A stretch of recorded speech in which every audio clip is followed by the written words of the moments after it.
I've pressed the start streaming button, so that's that. Hello, welcome to All the Way Down episode 29. I'm Dash. Knox is not here this week because it's his birthday.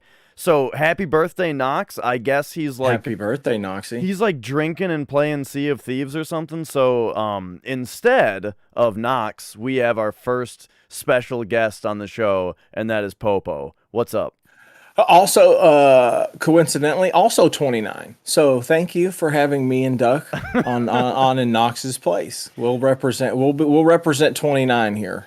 We don't have a topic because I don't know. I just thought if Popo's on the show, we don't need a topic. Oh yeah, no, I get asked to do podcasts all the time. And they're like, people around us are like, what would you talk about? And they're like, seriously, just put a microphone in front of his face and just go. It's It's not, just it's all the way. It's always going. It's not surprising that you're asked because when Knox and I threw around the idea with each other about like if we should have guests, the first thing said was, well, Popo, you know. Yeah, obviously, right. So Popo just has to be there. But yeah, so as an introduction, I guess I'll just tell you how we know you as someone who streams on Twitch. Absolutely. Of course, you're a man, right? I wasn't gonna say like you're a Twitch streamer as if that is like your identity. I'm a big strong man. I would say that's my identity, but I also at one point was a fabulous content creator, right? Superstar. I mean, yeah, you name it. I've done it. So back when I was playing a bunch of when I was playing through Final Fantasy IX, Twitch recommended me a channel, Destroyer Jot. And I was like, Destroyer Jot, who's this guy? I don't know. He's playing Final Fantasy IX, though, I guess. And so I popped into his channel, and I had a good time, right? And then he hosted you that day, and you were in the middle of setting up your, like, big truck thing. Like that was the first thing I came into, was you, like, making that scene of the redneck truck. Of the truck happening. Yeah, with the music and shit. And that's I mean, I got moves. No, but yeah, that's one of the things that I like to do on Twitch, is because 99% of the people on that platform are also performers. So it's interesting. People would always ask me, how do you do what you do at the layering? So I like to do it while I'm there, because also I feed off of the emotion of the room. And when people are just like, oh, and it should do this, you should do this, you should bingo, and then that's just the way that goes. And then at the end of it, how do you like me now? and a big old truck. And I'm surprised no one from the company who owns that truck ever said anything, because it's clearly like a tourist truck, and it says their name on it. You can actually rent that truck and ride around in Nashville in it. I should do that. That actually sounds like a piece of content that the world deserves. what is the name of it? The name of the truck is... I don't want to go back to the scene because it's so loud it actually hurt my ear. Did you hear it at all? I didn't hear it, no. Okay, good. So here, I'll just take my headphones off and see if I can see the Good God, yeah, it blew me away. Here we go. 1 second. It's the Redneck Riviera. Okay. It's the Redneck Riviera. Yeah, and you can the truck itself has the bed, these park benches welded in the back, so you can just have like 15 people just sitting in the back. I can only assume liquor's involved, and you drive around the whole like waterfront area. I mean, whatever. It sounds like a good time, especially if I'm there. Ride with Popo. That's where the Popo Con, right? Whenever I have a convention, that will be there. I'm wondering like what the insurance situation is renting something like that. Because like you would think it's just a vehicle rental, right? But it definitely comes with a driver. There's no, they're not going to let your average Joe jack off just pull that out of the no. Unless, I mean, I guess if you prove that with enough credit and like, hey, yeah, I have the money. Mm-hmm. And you're licensed to drive a 18-wheeler or something. and you have past monster truck experience, you might be able to pilot that. So your stream though, when you're on Twitch, besides all of that shit that's going on, just like the overwhelming content that people are bombarded with when they come in. Sure. There's also retro video games, right? For the most part.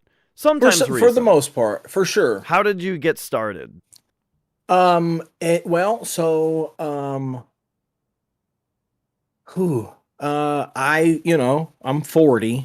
And when you see people on the actual retro channel of Twitch, there's this like little bit of clout, I don't know, with like actual hardware. Mm-hmm. And well, hey, good God, I have all that. Not because I went and like I wanted to pursue retro. It's because I just had all of that just because I grew up during that time and those were my toys. And I met the Gaming Galleon. He's a streamer on Twitch, and he got me really into retro, understanding that retro isn't necessarily about A, how much a video game costs, or B, what you're playing it on, I guess, but it's the whole experience. And so like an NES with an NES controller in your hand on a CRT, it feels different, right? Yeah, totally. It does. You got to admit, I don't, for a while there, I was part of the actual hardware like gatekeeping community, but now I couldn't be further away from it. That's one of the biggest mistakes I've ever made. It's like buying a boat. It's a money sink. There, if you could only see, Dash, I know, if you could see right here, the wire section, you have to be insane to want to do that. And it's, oh my God, it's crazy. But so I had a good selection of console, a good selection of games, and I see all these people streaming retro of that age, right? Of the age of when like warriors from that time who went through it. I bought a little RCA connector, hooked my Nintendo up to it, and started playing. And it turns out I also kind of knew how to play Castlevania because that was one of the things I did to help with, like, because I take care of my dad who's like a cancer survivor. And so that was one of the things that I did while he was in treatment. I went to every single treatment. I brought my PSP. Cancer treatment's 9 hours. You can run a lot of Castlevania on a PSP, and you've got to have a cool PSP. But and the best part about it is it's got rewind. When you're learning how to speed run, rewind is absolutely crucial. Yeah, let me tell you about that. I was out of speedrunning for a little bit, but I kind of got back in with Final Fantasy. I've got like a half a gig of save states. Sure. For Final Fantasy VII, right? Wow. So I can practice every little screen, for sure. Yeah. But rewind so many times in practice, yeah. I would think like, man, what? I haven't made a save state in like 10 minutes. But I need to go back 10 seconds. Absolutely. Yeah. And one of the things that's confused when you're getting into that whole realm is I for some reason thought I would be cool enough to be able to set a save state button and then a load state button. Man, that gets the most confusing shit ever when you're trying to do it on the fly. You end up saving over the state that you wanted to, and oh man, that's just confusing as hell. Yeah. It's a real headache, but no, you've been doing really well with the Final Fantasy VII. Congratulations with that. I've been enjoying watching that. Yeah, it's been super great. Go ahead. Oh, I was gonna say, still with save states. Have you seen the game saver thing that you can get for like Super Nintendo to make to use save states with on hardware? On actual hardware, Mm-hmm. I've seen stuff like that. I've also seen stuff like that for I've seen third party new generation. And I've seen stuff like that for actual third party from back in the day. Yeah, I hate that phrase, but from actual back in the day, I've seen one that's for Game Boy, for crying out loud, mm-hmm. that you can save the state of that. that's not something that I would have ever have thought of comparing the two, that actually being saving the state. But yeah, it's pretty neat that kind of shit even existed and that people were into it back then. Yeah, and right. That's what I've seen. Like for Super Nintendo, just a thing from the '90s that I think it's just called like the Game Saver or something. Where it just like takes a snapshot of the something. I don't know how it works really, but yeah, it's interesting that they had that shit figured out so long ago. It's like Game Genie, right? Where all it's really doing is like intercepting requests for memory addresses, and it just gives you a different one every time. That's above my pay grade. It's something like that.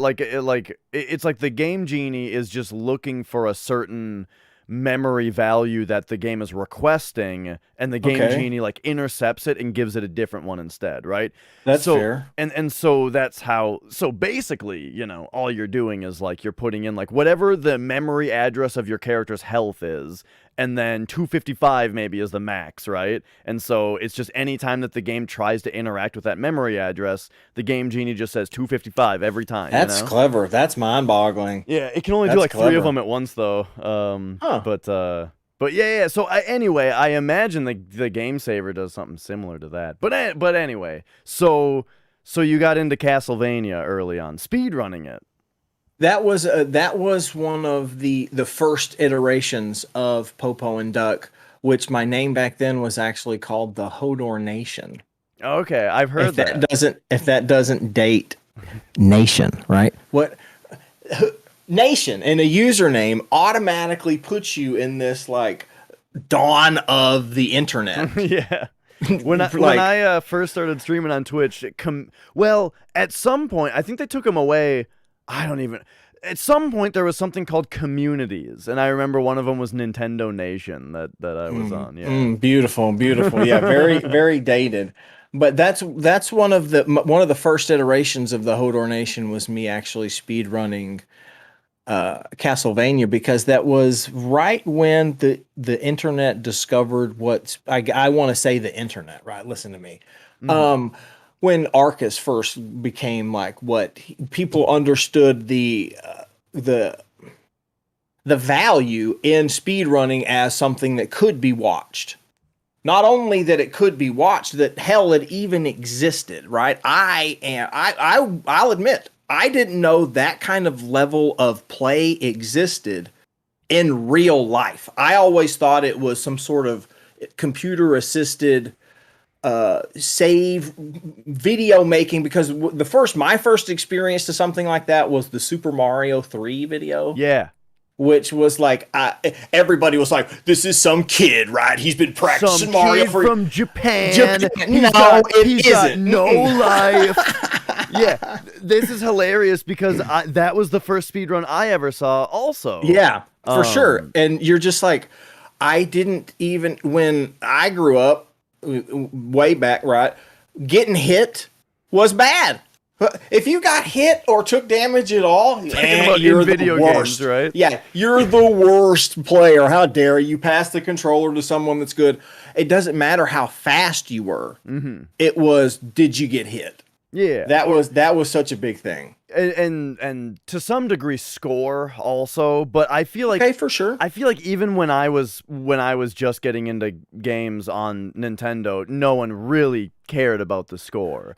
Score was like I would say the previous generation, the Atari like arcade era, where they would write that shit down and try and compete, because there wasn't really any kind of narrative pushing you forward in those video games where you had a princess to save. Yeah, because when you went to an arcade and there was the leaderboard, and oh, dude, that AAA, he was the best at every game.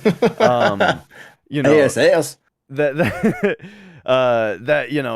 Right. So that was like when score was a thing. But yeah, like right away on Nintendo, you're right. Like score, I remember like not really understanding even what it was there for. I thought that the score was like a mechanic. Like, what happens when you get 1 million? Does it give you a life or something? Oh, okay. Like, that's interesting. Is it something? Yeah. Yeah, I didn't really see it as Couldn't like even fathom the idea of competing with this jackoff over here who's trying to get a better score than you. Right. Especially with how arbitrary it was in a lot of NES games, like with Mario. Like, what am I gonna do? Like, stop at every coin block and hit all the blocks? Oh gosh, that's so funny. We used to do that. We used to play for score, and like you would sit there and like my brother, he's like 4 years older than me. He would get every coin because at the end of the day, who beat it?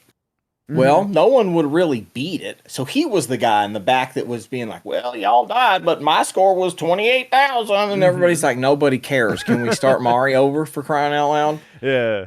I remember playing it at a friend's house and flying through everything, and one of the other kids was like, it's driving him nuts that I wasn't getting all the coins and stuff. I was like, Hit the boxes. What are you doing, buddy? I like that. Oh, man. So with Castlevania, and then that led into I wanted to go back to something you were saying earlier about how you had all this stuff from when you were younger. Absolutely. Because one of the things for me it was that I had to reacquire a lot of stuff, right? Because sure. You know, I was the youngest kid and so of my family, and so like when I was a little older, the stuff that I grew up with was either like thrown away or maybe someone else took it when they moved out or something like that, you know. So yeah, like all the old stuff I kind of had to go back and get. There was also I sold a bunch of my stuff at one point, and it's never quit stinging. I remember very vividly, I was 17 or 18. I am cleaning out my room and I pull out this big case, huge. I don't open it up, and it's got the DMG Game Boy, the original, all the games around it, the battery pack, this little arcade that it fit into that turned it into an arcade that opened its doors up with speakers on the inside that magnified the screen that turned. I had it all, baby. Zipped it back up.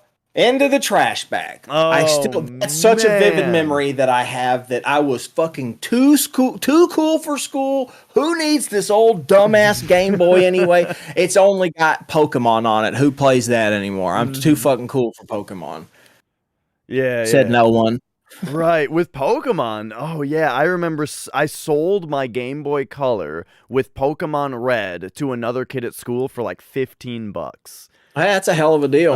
Yeah. But, however, though, I mean, Sucker. That sucks, but that same kid sold me, like a Nintendo track jacket for like $15 or something. Oh, and that's cool. And it's dope, and I still have it. So you still have it? That's even better. But, because you know he doesn't have that Game Boy Color or that Pokemon. Right, yeah. Yeah, exactly. But yeah, some of the old stuff that I got rid of, like I was just thinking about, like I had Pokemon Heart Gold with the Pokewalker, you know, and that's not even that old. That's for DS, you know. It doesn't even seem like it's that old, but that's worth like $400 now or something. Oh yeah. Yeah, that shit gets silly. Silly. Pokemon especially, it seems like, as far as like Game Boy stuff goes. It's getting to the point to where I want to be the rebel, right? And just be like, fuck Pokemon. I know that everyone who's ever listened just clicked X, right? You can't have that opinion in this day and age. But to be quite honest with you, it's kind of the Funko Pops of video games. Like, right? Like, it's everybody is doing it. And if everybody's doing it, I'm out. I'm the anti-hero. So you think Pokemon is too popular now? It's everywhere. Yeah. When I get text messages from my brother about it, when that's the threshold, right? When it can go for so long, and then I like this. When he gets into it, I'm out. Okay. So is there a certain generation though, right? Because like for me, Gen 1 is still cool. Everything after that, I don't give a shit about. There will never be anything more cooler than Generation 1. Generation 2, right? That is like, I love it because the Pokemon Johto theme song is completely legit, but that's not the video game part. That's the animation. You can't bring that into it. Okay, yeah. It's that the Gen 1 is really great. The Gen 2 is pretty great, but like 3, 4, 5, 6, 7, 8, 9, where are we now? They're seriously to the point to where it's like there's so many.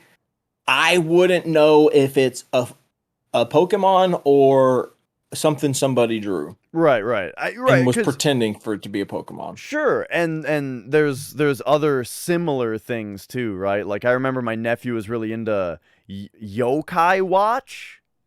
Okay, yeah. Does this sound familiar? Is this a thing? Is this a real thing?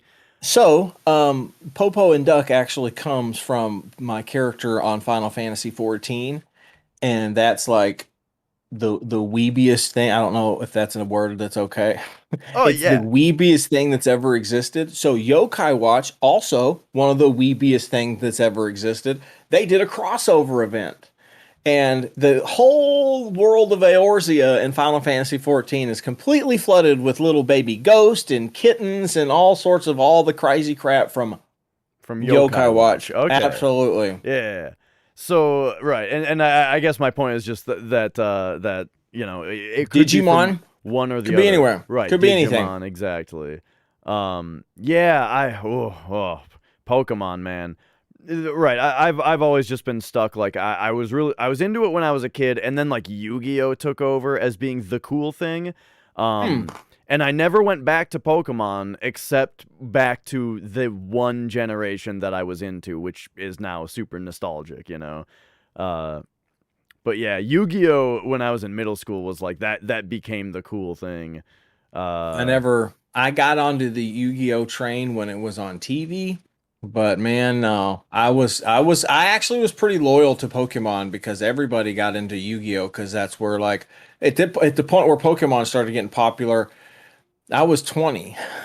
And so it was like you weren't allowed to even like Pokemon, for crying out loud. That's for babies, yo. Hey, Yug, we're gonna play some Yu-Gi-Oh. That was cool, but you Right. couldn't like Pokemon. Which I never got that, but no. So, but you know, I wasn't so into it that I bought a bunch of the cards. Should have, but you know, I paid for it now, literally, Oh because yeah. I got into that for a while, but. Yeah, I had a bunch of Pokemon cards and Yu-Gi-Oh cards, and I went to retrieve them from my parents' house, you know, because I didn't take them with me when I moved out, of course. But I know my parents have some stuff in a box that was my Sure. stuff, you know. They better. But apparently my mom gave them away. I don't know to who. Like maybe one of her friends' kids or something. She gave them all away, Hey, and man, then. that's. And then, like, a little bit later, my nephew starts getting old enough to be getting into Pokemon and Yu-Gi-Oh and stuff. And my mom starts telling him, like, you know, your uncle, he used to have a whole bunch of those things. I think I still have them. You could probably have them. Hell no. And she's like pumping this kid up, and he's getting so excited, you know, about all these cards he's gonna get. And I'm like trying to tell her, like, you gave them away. Remember when you told me you gave them away when I wanted them back? You're pumping this kid up for nothing. That's crazy. Go ahead. I was gonna move to another thing. What were you saying? You keep if you dude, I will tangent all day. If you don't keep me corralled, I will go wherever I want. Well, you brought up Final Fantasy 14. So besides Sure. retro games, you used to be a fiend on the MMOs, right? After the Castlevania iteration of speedrunning on Twitch, which is a whole, you know, topic on itself we can get into later, I, you know, kind of went into the shadows and started playing Final Fantasy 14 and got obsessed with that and wanted to come back to Twitch as purely a Final Fantasy 14 streamer, because the way I played Final Fantasy 14 is unlike anyone else. I don't raid. I don't do the combat. I only social. But I'm a billionaire because I played for 24 hours a day, 7 days a week. I was always on because this was a period of my life that was super, super dark, which oddly enough, the minion that you can summon, what's called the Ugly Duckling, was, I say he literally did save my life. Once I summoned him, I never unsummoned him, which is this guy right here, Duck, That's where the duck comes from. And people would say whenever we would come into town, here comes Popo and Duck. Here comes Popo and Duck. You bet your ass here comes Popo and Duck with a capital D because his name is Duck. Mm-hmm. I became this, like, I don't know, legend. Yeah. In my server. It was the coolest thing ever.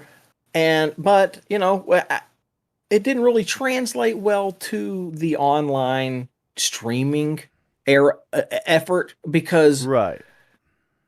I was on all the time. And it's not really like when you're just starting out, you can't necessarily be just an influencer entertainer. You have to have a herd to influence, right? And whereas I did have this herd on the game, on Twitch, I had nobody. You know, I had a couple of people from my first iterations or my previous iterations of when I would stream, and they would watch me, you know, weave underwater basket weave. So they're watching me regardless.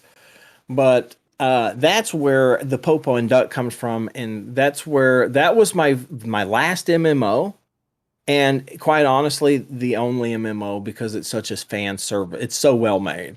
It's so well made to be a fan service. Please all. So which other MMOs have you touched though? I'm just curious. Like you probably played some World of Warcraft, right? Oh yeah, I was in the beta of World of Warcraft, and that was so I got to be there from that. I played the World of Warcraft just like everyone else. You can your stereotypical World of Warcraft player from 2004. I was that guy all the way until Panda, I guess, is the man forever. Sure, right? Yeah. That game was such a part of my life, and it was one of the reasons why I still do enjoy an MMORPG because it's really, I mean, it's so specifically designed to hit all these, you know, dopamine triggers and a mind like mine. And if there's one thing I like, it's a bar filling up on the screen, right? And then the bar finishes filling up, and there's a sparkly explosion, and it goes back to zero, and you can do it again now. But it's even better this time. And totally, I better have a bunch of squares that I get to organize. Mm-hmm. I want to put all these little squares over here, but I want all the things from these squares here. That's so great. It's like cleaning. It's really great. And Final Fantasy XIV in particular, the end game is pretty much just playing dress up. That's literally all everybody does. And the only reason to leave like the cool people area would be to go find another outfit that you wanted to wear to come back to, you know, show off, to hang out. And that's one of the aspects of World of Warcraft that just didn't exist. Yeah, because I was gonna ask you then, because if you played a bunch of MMOs, but FF14, that was the one where like you found the community to be more like what's the word? They knew you. The community knew you. People you didn't know knew you. Absolutely. Oh, I am still friends with people from Final Fantasy XIV to this day that we have a great lasting friendship because we just met during this time, and the community really responded to me as just a stranger in Final Fantasy XIV because that was the character class that I played. I presented myself as the mayor of this town called Limsa Lamenza. Mm-hmm. And the running joke was there was only 2 votes. It was me and Duck. How could we lose? But I had such a huge following because that's where everybody met up to do everything. Well, if you're there, there's Popo, and he's gonna be grabbing your ass. Because I played a Lalafell, who is the smallest character, and they had this emote that did this. Well, I used it as I would go up and I would pat people's butts. Mm-hmm. There would be to the point to where people would line up expecting their daily I'm not kidding that this was it was so much fun. I don't think I could ever recreate it because of the sheer amount of time I spent molding and becoming this person that it was so great to escape the constant like elitism, gatekeeping weirdos of World of Warcraft, because that shit can get deep with like dragon kill points and blah. Whereas you go to Final Fantasy 14, and I was this like super positive, amazingly nice. It was two night and day things. I responded quite well to the Final Fantasy 14, whereas the like end game of World of Warcraft just got to the point to where it just felt like you were going to have an anxiety attack on even trash mobs. Yeah. And like, what are we doing here? What are we doing here? It's not worth it. Right. Yeah. Like my history with with World of Warcraft was always that like I loved the questing and the general guild banter and doing dungeons and stuff. But once it got up to the point of maybe we do a raid, that never happened. That ends friendships. Like absolutely. So it's interesting what you're saying though, that like that type of person or that type of player in FF14 doesn't really translate over to Twitch right away.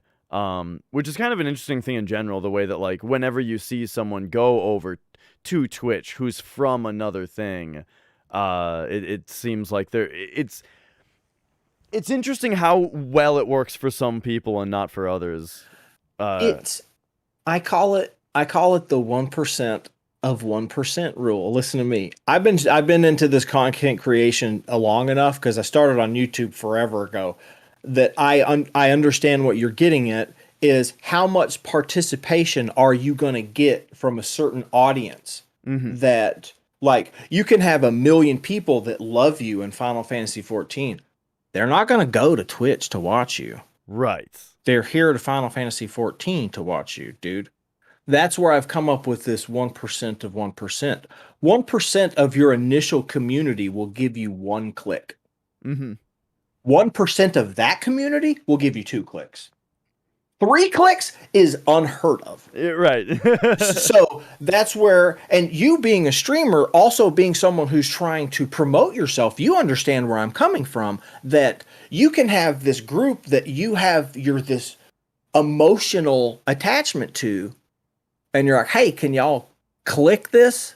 And you get very little out of it. Right. And that was Final Fantasy 14 also did introduce me to that part of the internet where you have these friendships that come and go and nobody's allowed to talk about anything, and everybody just picks up where they left off.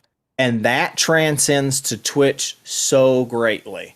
Twitch is just like that. And I'm guilty of doing it, because it's, you essentially can turn the camera on and off when you want. If your life's not going well, you turn the fucking camera off. But I never really experienced that in my life before, where someone can be like such a part of my life and then they're just not. And then there they are. Like, wait, what? Where did this come from? But I don't know if it's a generational thing, or maybe even where I come from, because I was raised in such a small community, like a small town, where that, like, if you didn't hear from the guy, you literally just drove to his house and whipped his ass or something. Yeah, it's funny because, like, for me, I used to have a lot more, like, social anxiety issues and just anxiety in general, and I think Twitch helped a lot with that, or it was a coping thing with that, because I can just leave and no one will even notice. You know what I mean? It's like the moment that I'm like a little caught up, or like feeling weird or anxious or something, you just disappear and no one questions it, That's in you can just come right back. And sometimes you can just pick up right where you just left off. Honestly, it really depends on how cold you let the irons get. Right. Yeah. And this is a little off topic, but then what that gets into is like the other kind of thing that I've had to work on a lot of, like, if I don't talk to someone for a couple days or whatever, it's not even that. It's just basically there are people in my life that are friends, right? But like for some reason I just think, they don't want to hear from me. You know, I have this issue where I so rarely actually like maintain a friendship, because the instant that I'm not talking to someone, I assume that it's like, well, they're just busy and I'm just a hassle. You know what I mean? Uh, Fair. and so That's fair. then, right, and then all of a sudden it's this thing of like, oh, I never reached out to them, and maybe I don't like them now. They think because I never talked to them. But really, it's just That's just part of. I hate to sound like a broken record, but that's just part of getting old. right. That's just part of that. Like I have a saying where I say, "Dads don't have friends," Hmm. and I say that because I grew up. My dad's like he is one of the. He's super old. He right now he's 80. So he had me when he was 40, right? Guys my age ain't having kids, right? You ain't having kids when you're 40. That's pretty old to have kids. But as I grew up, I noticed that he didn't have friends. And that's just because as you get old, it's like, why did I even get mad at that guy? I Hmm. can't even remember. And you've just stopped reaching out where that friendship that was so strong, you had to work 8 hours a day. Well, did he work today? I can't remember. What's his schedule? Well, maybe I'll talk to him on Saturday. And then Saturday you completely forgot because you got too drunk. And then it's just shit happens. Well, now it's been freaking 3 weeks. Should I even text the guy? He ain't text me either, that son of a bitch. Hmm. He's just equally as busy. And the man, that happens. And it's just, that's one of the things that as, uh, I guess that I had to learn from Final Fantasy, that to just understand that sometimes people just come into your life and sometimes people just leave. Maybe sometimes people, here we go, Rush. Sometimes people are, I guess more Shakespeare, are just roles in your life of your play. And sometimes they'll come back and sometimes they're gone forever. And you never know. I mean, I hate to get too philosophical here, but that's really what we're dealing with. And that's kind of just the way it happens when I found when you get older. And even some friends that I'm friends with now for like, I have had friends now that I have for 30 years, and I'll call them up and it'll just be like, this feels so good. We should do this more often. And then he'll call and I won't answer. I'll Hmm. call and he don't answer. And we know how good it felt, but how can you make time? Because we're so busy. Right. Yeah, I know what you mean. That whole thing. It's like anytime I meet anyone who I used to talk to more or something, right? You run into someone at the grocery store or something, right? And it's always, oh, we should totally hang For out, you sure. know? And you mean it. You mean it when you say Absolutely. it. But yeah, right, and then it just doesn't happen all the It's like, time, man. It's like when you get drunk with somebody, dude, we got to work out tomorrow. We're going to play basketball tomorrow. And yeah, that never happens. It's just real life can just carry you away. So, so then you are on Twitch though as Popo and Duck now from Final Yes. Fantasy 14. So we have go ahead. Yep, that's where our history has taken us. And then what happens after that? Um what happens after that is, quite honestly, um man, what is the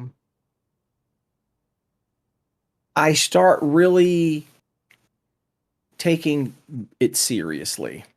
Mm-hmm. And I know every streamer says, "Well, I'm going to take it seriously now." You know? Mm-hmm. No, you don't know.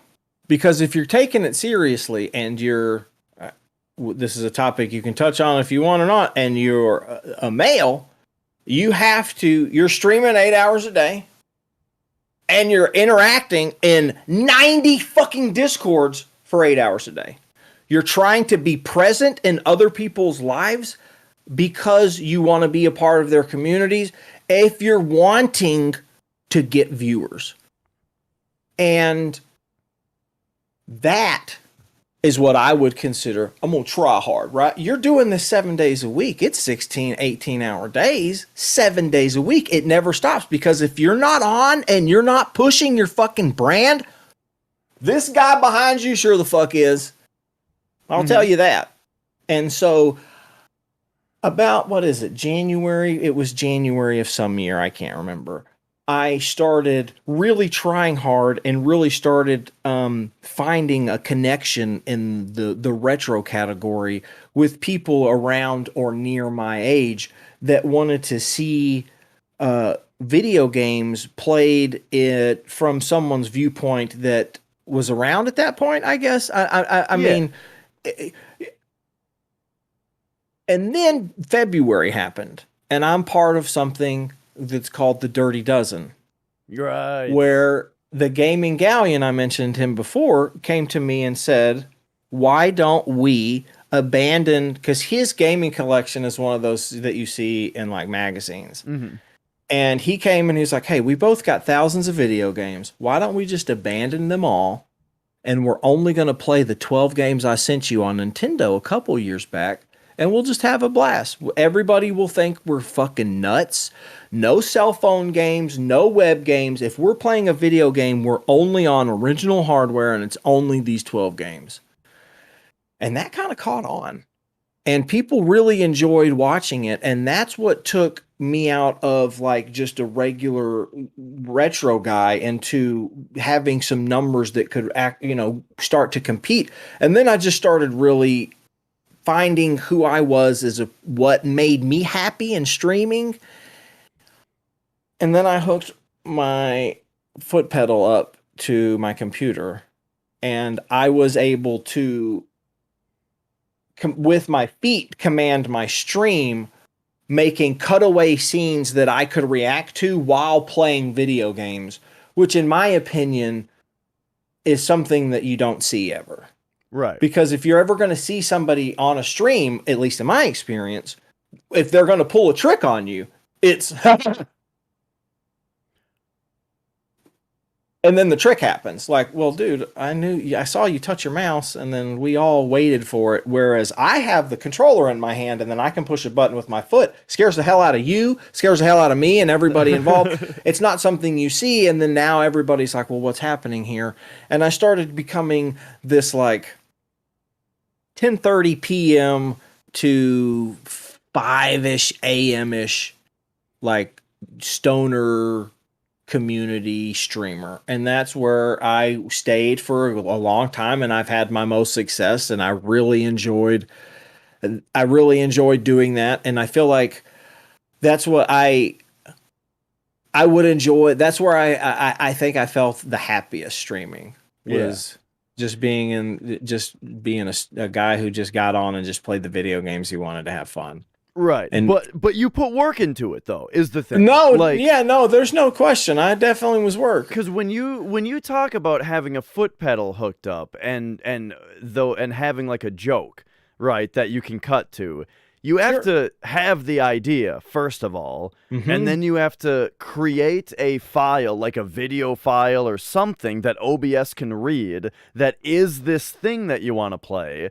You got to get it into OBS. You have to set it up so that the source is visible or not visible and hotkeyed to this thing. Like I actually had to code the translation from MIDI input into Windows into a command key that OBS could understand, because OBS can't recognize MIDI input. So I had to get a translator and translate that and write the code to translate the input to equal like Control 1, and Control 1 can then input into OBS, change to scene X. And it got to the point to where I was making scenes daily, every other day, always trying to get something. And then I would have like 2 or 3 scenes that would stay.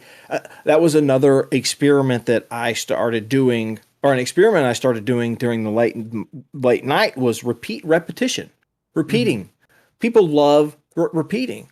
You're a speedrunner. You get it. People in your community respond well to hearing the same thing over and over. Right, and that is like the thing that I think was super enjoyable in your stream, is that a lot of the time it was like, you see, oh, Popo's on, what's the new stupid fucking thing he's got today that's gonna fair. keep playing, That's and fair. What are we gonna hear 1,000 times?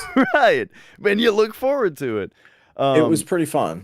And yeah, that and it's it is true what you say about the pedal, and yeah, and like I'm serious about like how much work it is to get that to work, because like I sort of have like a thing that's like that, where there's like a thing that I can play, right? But I don't have a foot pedal to get it to work. The closest thing I have is the Stream Deck, right? But that's still Sure. something I gotta look over and hit a button, and everyone knows, and that kind of thing. Absolutely. And I mean, who doesn't A, have, or B, want an Elgato Stream Deck just because of how convenient it is to be able to go point, point, point, point, point, point. Right. But like I can do that. It's just, it's not, I'm not saying that it's something that an idea that I had that I feel like kind of set me apart. Whereas I don't know, I was just patting myself on the back there. Good job, Popo. The fucking foot pedal, you did it. Turns out it's not for guitars. It's for the one of the worst part is that it takes 6 AA batteries to run. It has to. There's not like an AC input. I bought the actual Roland AC input for the pedal, and that's not cheap because of the name on it, and it just doesn't work. It just doesn't work. And so, man, for years and years and years, I was setting aside money of my twitchings to just pay for a AA battery salary. Oh man. At that point I might have gone with rechargeables, but like I've never done that before. Like ever since I was a kid, right? It was like a myth. Because when I was a kid, I had a Game Boy, right? Big fat Game Boy, takes 4 AA batteries. My parents never gave me AA's for it though. Right? I don't, they just, I guess AA's, they didn't want to pay for them or something, right? They're expensive. But the Game Boy does have an AC input on it, And so like 100% of my Game Boy playing as a kid was sitting on the floor next to an outlet, leaning on the wall with my Game Boy plugged into it, playing Game Boy, right? Really? That's fascinating. And then there was this myth, though, that there's rechargeable AA's, but like never got them, never really actually thought about getting them. And now, like, as an adult, I think about it, and I'm like, nah, I don't want to like have to take the batteries out of a thing that I need and put them in a rechargeable thing, and then that takes up an outlet on the wall, and I gotta remember to come to, and I'm just gonna buy some fucking AA's, I'm gonna go to Costco and buy 200,000 AA's for $7, and I'll forget about it. I have a really great set of rechargeable batteries for when I was messing with Game Boys and repairing Game Boys and stuff. They work great, but like, oh, fuck, I haven't charged them recently. Where's the charger? Well, now I got to wait for them to charge. Well, now I'm pissed. Whereas I could have just gone with some AA's, just put... I found a thing for the Game Boy Advance, because I was blown away recently. I skipped the regular Game Boy Advance and got an SP, that had the built-in rechargeable battery. Sure. So, like, after having the Game Boy and the Game Boy Color, I went right to the SP, and it was like the most mind-blowing thing that just had a built-in rechargeable battery. Later, though, just recently, I picked up a regular Game Boy Advance to do like the Consolizer mod with it, Okay. And I was blown away that thing does not have an AC adapter port on it like the old Game Boys did. Why would it? Because the old ones had it. Well, I'm trying to think about, the old ones did have it, and they did have the battery pack you could buy from Nintendo. So now the question is, was the AC adapter on the original Game Boy a bad idea? In the long run, to try and sell more, products that have the Nintendo name on them. Sure.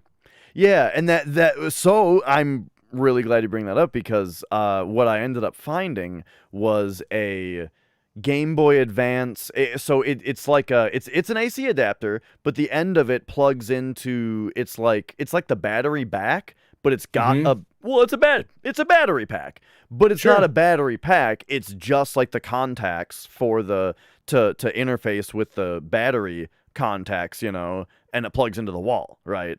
And that's a third-party product I had to buy. But it's... Don't be putting no third party on my shit. But it's just... Well, it's just funny that's... now that you mention it, Nintendo could have sold that. But they didn't. It was... I don't know what the brand was, but... So that's Crazy. a thing recently. Well, all right. I don't know I don't have another question right off the bat Hey, here. yeah, you're good. We're going in a little bit of an interview style, I guess, but really the idea was just to bullshit. What have you been playing recently? You know, that's Recently, on this podcast, that's one thing that's kind of the idea that we started with, was that we're just gonna, like, you know, it's the thing was I had this idea, speaking of like YouTube videos and stuff and starting on YouTube, is that like made a couple game reviews at some point. And okay. I had this whole idea with my stream where it was like every time that I finish a game, I'm going to make a YouTube review of it, you Oh, know? how great would that be in a world that you had unlimited energy? Exactly. It just never happens. And so No, at some point I was like, Knox, we should do a podcast where I can just talk about the games, you talk about the games you played, and boom, there it's on the internet permanently. for sure. Off the cuff, you know. So Off what the have you cuff. got recently? Recently, well, holy mackerel. I have been playing Demon Souls PS5. I did an all magic run because I wanted to see everybody was like, "Oh, it's so easy. If you play magic, it's so easy." Yeah, it's not true, right? Yes and no. Right. Like, once you're set up, yeah, it's the funnest. I'm a machine gun and I have the fire spray ability and I'm just running and I'm mowing motherfuckers down. I can't be touched. Getting there, that took me a long time, a little bit of research, a lot of dying, a lot of farming. It wasn't necessarily as easy breezy as it was made out to be. You can get the thief ring and snipe people from a distance and have a pretty good shot at it, but man, when they get a hold of you, no, the game's over. You're done. Yeah. I was pretty much a glass cannon at that point. Yeah, like the way that I've always seen it with Demon Souls is, yeah, that's what you always hear. Oh, magic is easy mode. It's only easy if you know exactly what point to put in every stat, you know exactly where to find all the spells, you know exactly which ones to slot, you know Exactly. which accessories to wear, and you got to get your character into critical health, and you got to never get hit. You know? Ever. Then yeah, if you never get hit and you know exactly what to do all the time, then yeah, you can one-shot some bosses. It's pretty easy. But that's the case with any strategy if you have it down to that much of a science. Like, what my experience casually is that you start out with magic and it's easy for the first couple hours, and then it very quickly gets outclassed, you know? For sure. By just hitting things with an upgraded sword. So yeah, because there's a point to where you can't really upgrade very much. Like, you're stuck at this damage output. You have to just perform. yeah, because you can't put every point into intelligence, and even or whichever one it is in Demon Souls. I think it's just called magic. Yeah, because intelligence is how much MP you have, and then magic is the damage power. Yeah, but even that, like, soft caps at like 40 or something, right? Yeah, but okay, so you did a magic only run, right? Implying that you're planning more or doing more. I then after I got sick of that, I didn't beat it though. I got to the very final point to where it's time to go to King Allant, and I didn't. I started over with if you want to be easy mode, you just do all strength and you just roll. Yeah, okay, that was actually kind of pretty easy. I mean, I really just walloped everybody with a +5 crushing mace. It took me a while to farm that mace, but once I got the +5 crushing mace and two-handed that thing, I was just absolutely just a beast. Couldn't be stopped. It was really, really fun. Yeah, that, you know, the only one I think that I had, it's funny. So I was playing Dark Souls 2. And that one, I almost felt like the big dumb crushing mace is like the only viable strategy in that game. Cause like Interesting. Well, I'm probably doing it wrong, right? But I feel like in Dark Souls 2 specifically, your character is like so clunky, and the iframes are so weird, and the hitboxes are so wonky that it's like, dude, I can't do the usual thing of like dodging and shit. I need to just two-hand power strike everything. That's funny. One shot it. If it doesn't die, you at least knocked it on the ground so that you can hit it again.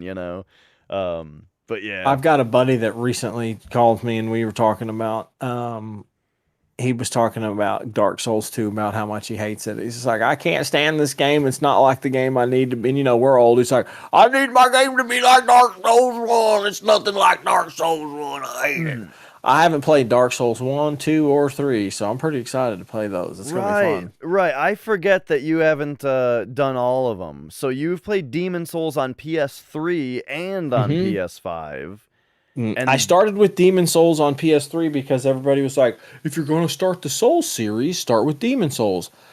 Also, you're a retro hardware guy who's got every gadget ever, and you can actually stream the PS3. People are like, I can't stream the PS3. You're one of those people. It's like $8 buy the device. No. You just use component, then it's fine.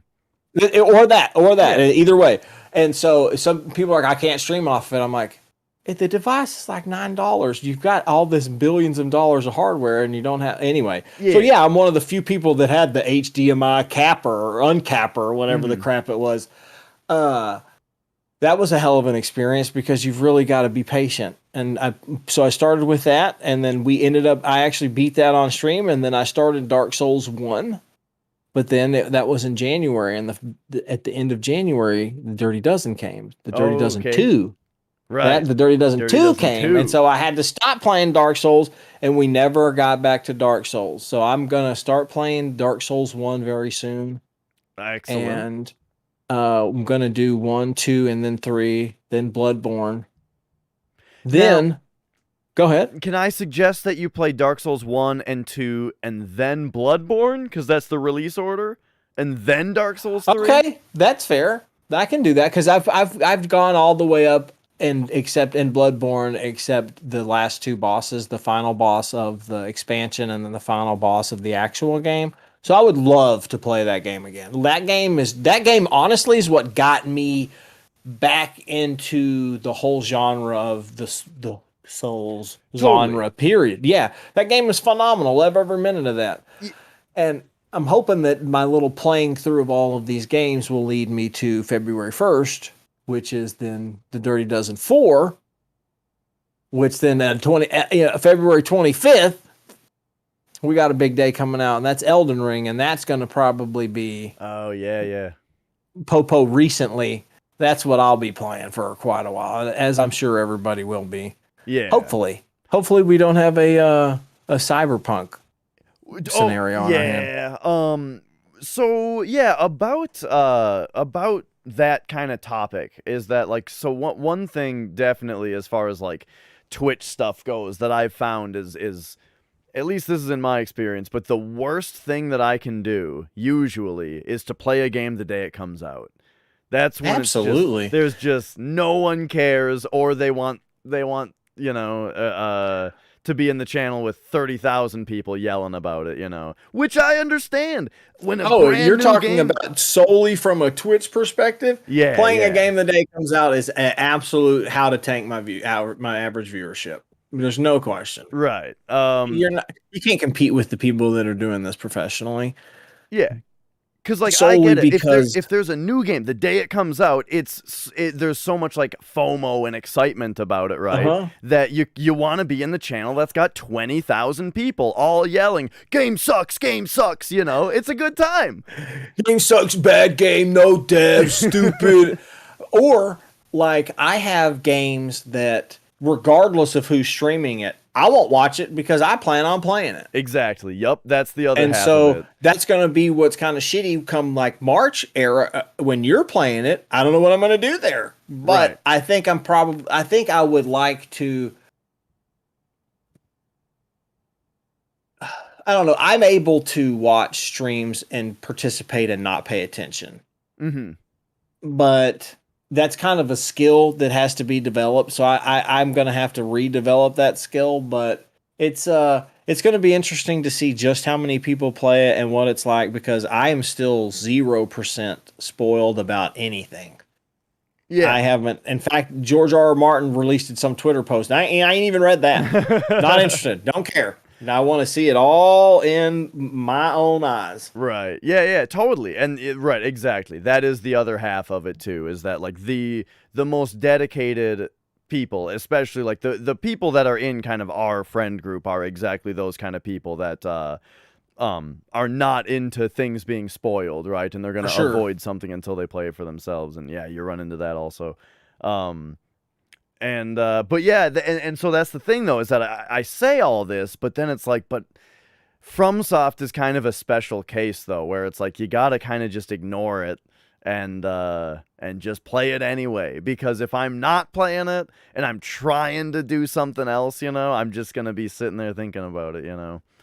Well, see, it comes out the 25th, and I'll be doing the dozen game challenge. So I'll still have 5-6 more days to where I'll have to sit there and look at my copy and not and the rules of the fine print of the quote unquote Dirty Dozen says you can install and make sure the game runs. Okay.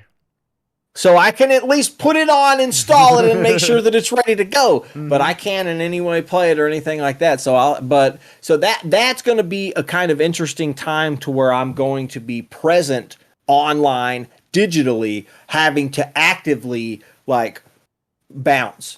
And it's gonna suck because everybody's gonna want to fucking talk about it and be that guy that's like, oh my god, did you know that if you took this dude's head, it did this? No, I didn't, but I don't know why you think I would want to know that from you. Yeah. So yeah, that gets into like, speaking of things that just if you've been on Twitch for a while, one thing that's interesting is the way that I feel like the known etiquette is getting better and has changed. Sure. A lot. When I first started on Twitch, the idea of like a blind playthrough was novel. Like people didn't know what you meant. People didn't know what it was. People like, it seemed like the general viewership thought that if you were on Twitch, it meant you wanted tips and you were there to get or give tips. You know what I mean? I'm here for you to I'm here for you to try and impress me with your knowledge of this game. Right. And help me in every fashion you can. And if the idea of someone not wanting your help insulted people almost. It took a while for people to understand that the payoff is so much grander. If you really enjoy this person for their content, you'll get to enjoy how they enjoy. Yeah. Which is really like, because I have a real life buddy that he only is into video games, real life. He'll real life watch me play video games till the end of days. He doesn't play video games, but he'll watch me in real life play video games his whole life, forever and ever, amen, which is just such a weird thing, but he wants to watch me enjoy. He's an enjoy. He enjoys enjoyment. Which is not something that you was really even thought about. Why would I don't know. It's crazy. It's crazy, but you're right. I was actually thinking about this just the other day. The general etiquette of Twitch chat is much less the Wild West. Yeah. Still there. It's still gonna happen, but the odds of you playing a game and someone coming in and being like, yo, Solid Snake is Sauron, and then leaving, yeah, those days are kind of over. Right. And that person just hitting every fucking streamer that's streaming that game, those days don't, I mean, that kind of doesn't fly anymore. Right. And maybe even part of it is just the fact that like so many communities jump on that kind of thing now too, you know, where it gets a stop put to it more quickly. Now, okay, I had this other notion or idea. Maybe part of it also is the idea, the rising popularity of reaction videos. Because even though I might not want, you know, like, I feel like there's a stigma around the idea of reaction videos. Sure. But if you think about it, is a blind playthrough of a game on Twitch that different from a reaction video? No. Unless, well, kind of. There's two. If I feel like a blind, you wouldn't. I haven't heard Tool's new album. I wouldn't go watch a reactionary video of Tool's new album. I would want to hear it first. Okay, yep. But I feel like Alan Wake's, I would want to watch someone play Alan Wake from the beginning in a blind reaction because we can both be scared at the same time. Okay, yeah. There's great that point. aspect to it. Whereas on Twitch, people can also be like, oh yeah, here we go. This dummy's about to get scared. Here we go. I played this game. That adds a little bit to it, as well as why I think people enjoy the reactionary videos of it. And I don't know. My thoughts on reactionary videos are, for the longest time, I thought they were the dumbest. I thought for the longest time, I thought Twitch was the dumbest.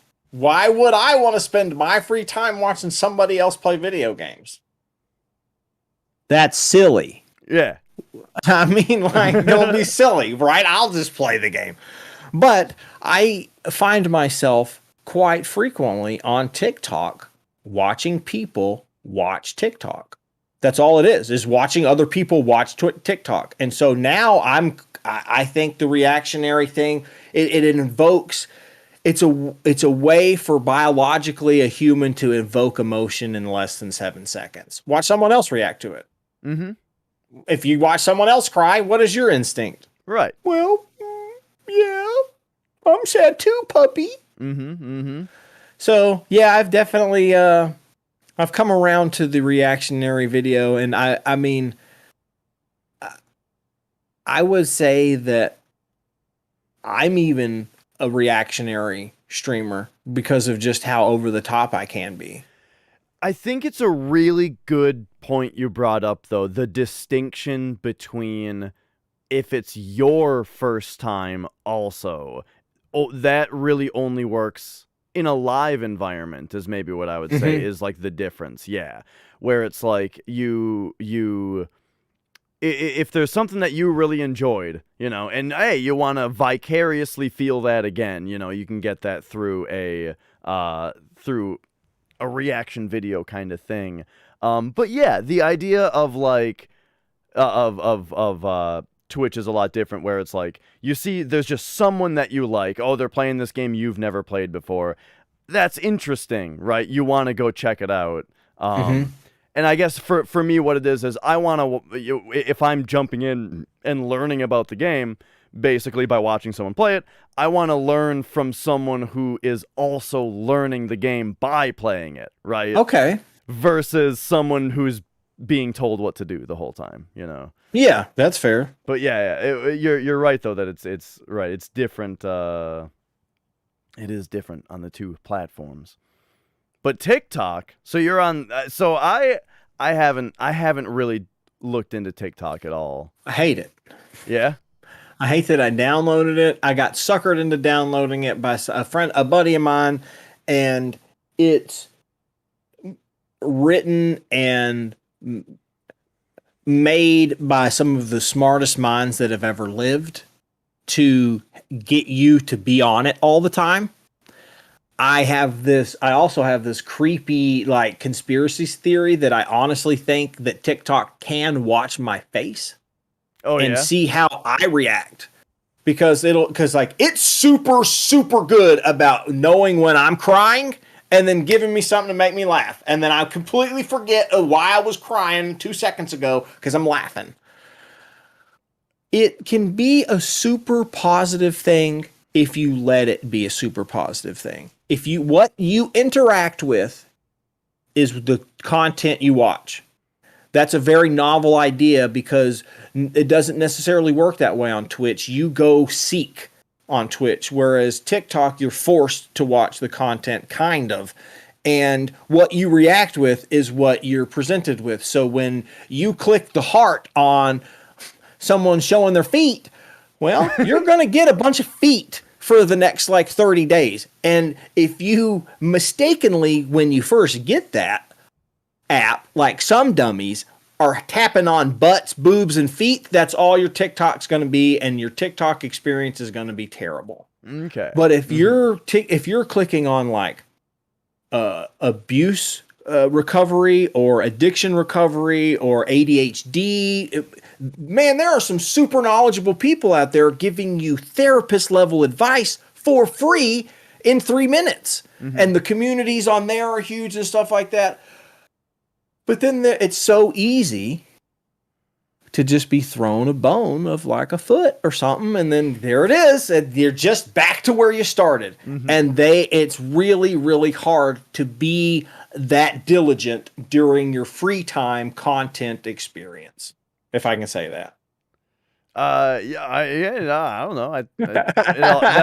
That all makes sense. It's kind of like I keep saying that I had this idea, right? Hot tub streams became a big thing on Twitch all of a sudden, right? Sure, and fair. So I had an idea to do like a parody one, right? Because they made a hot tub in the game Valheim. You can build a hot tub now, and I was streaming a bunch of Valheim at one point, and I was like, that was gaining some traction there. And I thought, wouldn't it be funny to build the hot tub in Valheim and do a hot tub stream, but it's just the hot tub in Valheim and the character sitting in it. That's fair. But then I had this idea of no, we can't let the machine think that this is how it is around here. You know what I mean? I don't want it on my channel statistics that I streamed that category. I don't want it on my viewers' statistics that they watched that category. It's just gonna fuck everything up, right? For a while there, when I came like my 6th iteration of Popo and Duck, when I was this like anti-hero rogue pirate of Twitch, whenever I was done, I would pretend like every other person who's hosting, I was giving like, oh, this streamer's the best streamer, it's so wholesome, and then I would turn them off to a hot tub or booby streamer or something like that.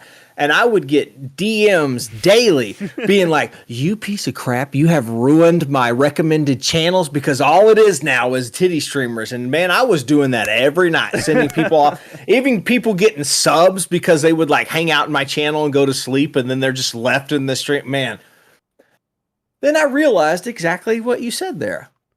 I was filling up the people who were watching me's content, and like their metaverse or whatever is filled with this terrible shit that I'm just doing because I'm a ding dong. Yeah, right, exactly. Oh man, so it's funny the way that like we have to think about that kind of thing now with what we're doing. It's and like I see it on Twitter and stuff. People they'll like asterisk out, like censor certain words that they're saying, not because they're bad words, but because they like don't want to show up in a search for that word, or they just don't want their account, like if it's like a political hot button thing, right? Sure. They don't want like their account like statistically associated with what they're saying and stuff. And man, I can't help but think about like Metal Gear Solid 2 when I hear that kind of stuff, and like the whole did you play Metal Gear Solid 2? I did the day it came out, and I beat it in one sitting, so okay. It's very hazy. The whole ending of that game just is like, if you play it now, or just like go on YouTube and watch like the ending sequence of that game and stuff, it's like prophetic. It's a game that like the story gets more relevant every year, where like, oh no, the main bad guy of the game is sort of revealed to be this AI that is that wants to in the words of like the main character, censor the internet, right? But it's giving you this whole speech about how they're not censoring anything, they're creating context, is what they're saying. And basically it's this idea of like filtering what all of the content that's around the internet, all the worthless content out, and like propping up what they think is what is like acceptable or advancing for culture or whatnot. Oh, okay. So yeah, like filtering out the video game based content and presenting only scantily clad people straddling various vegetables. But yeah, Yes. well, that's the thing is that yeah, it echoes. It so uncannily echoes what we see now with how everything on YouTube and Twitch and Twitter, it's just an AI essentially, or it's Mm-hmm. all computer generated what it thinks you want to see. For sure. And so yeah, two different And people. that's one of the things I'm getting was getting at with TikTok. It's good. It's getting real good these days. Like it will let you know, it will take your emotions where it wants you. It wants it to go, not where like you will. I can seriously be crying, and then the next video, it's literally the funniest thing I've ever seen in my whole life. Now, what makes you cry on TikTok? You're Um. brought to tears? Oh yeah, absolutely. Every time I watch TikTok, there's without a doubt I'm either going to laugh to tears or cry because something has gotten me emotionally. A cat that has survived so many strokes that it can't use its front paws, but has learned to walk upright like a human, Mm-hmm. and can come and licking. You're not gonna. That's not gonna hit your little heartstrings a little bit, right? There's a kitty cat in your lap. Okay. The algorithm has learned. That's why I was saying that it can watch my face and learn when I actually am responding in such a fashion that like, oh, we didn't get them fully this one, but like hummingbirds that got them. You know, that one hummingbird video that got them. You know, it can definitely be because it's when you sit down to interact with Twitch, the realm of the content you're going to consume is very limited. Mm-hmm. Because it requires to some degree, you have a computer and interest in broadcasting something that requires a computer to show. Whereas TikTok, literally anyone with a cell phone Yeah. can put stuff up. So now you have videos where it's like, oh yeah, my grandpa, he was a veteran. I'm going to tell you all of this story about it while I take his ashes and carve it into a diamond, and then I give it to my wife. Just the craziest, like heartwarming and wholesome stories. Granted, it's crafted content. You have to remember that at all times. It's crafted content. But if you let yourself escape, you can find some pretty wholesome content that can make you experience those feelings that human beings sometimes need to experience, even shittily in a diluted 30-second form that can be TikTok. But on the opposite spectrum, man, there's some pretty fucking funny people out there, and you can find that out. Or there pretty interesting events happen when you do put a camera in everyone's hands. Like the things that you could even see on kitty cat TikTok would just make you laugh all day and would just fill you with joy. And I can't believe we're talking this much about fucking TikTok. It's the worst. It's seriously so addictive. You have to limit yourself time, or I've never done this with any other program. I'll sit there and scroll, and my phone will come up and tell me, dude, you've only got 5% battery left. Don't care. And I'll sit there and watch TikTok literally until my phone turns off. Gotcha. I've never done that with any other thing. And it's because I've spent the time to upvote and downvote perfectly what I think should be in my life, right? You know, get all the shit out of there, because I'm not going to say there's a lot of trash out there. Mm-hmm. But if you can find if you take the time, which kind of is the same for Twitch, right? There's a lot of streams out there for Twitch, but you have to really take the time to find where you fit in. And that's one of the things I try and explain to newcomers to Twitch. You don't just turn on a TV and the first show you watch, you demand to be entertained. You have to go out and seek something that will keep you entertained. That is that disconnect I feel is for new people trying to be told what the Twitch verse, or even what kind of content, you know, And are you talking more for like a viewer or for I'm talking about someone who's like, what is Twitch? Why would I even want to watch it? Because people who are on Twitch a lot, we get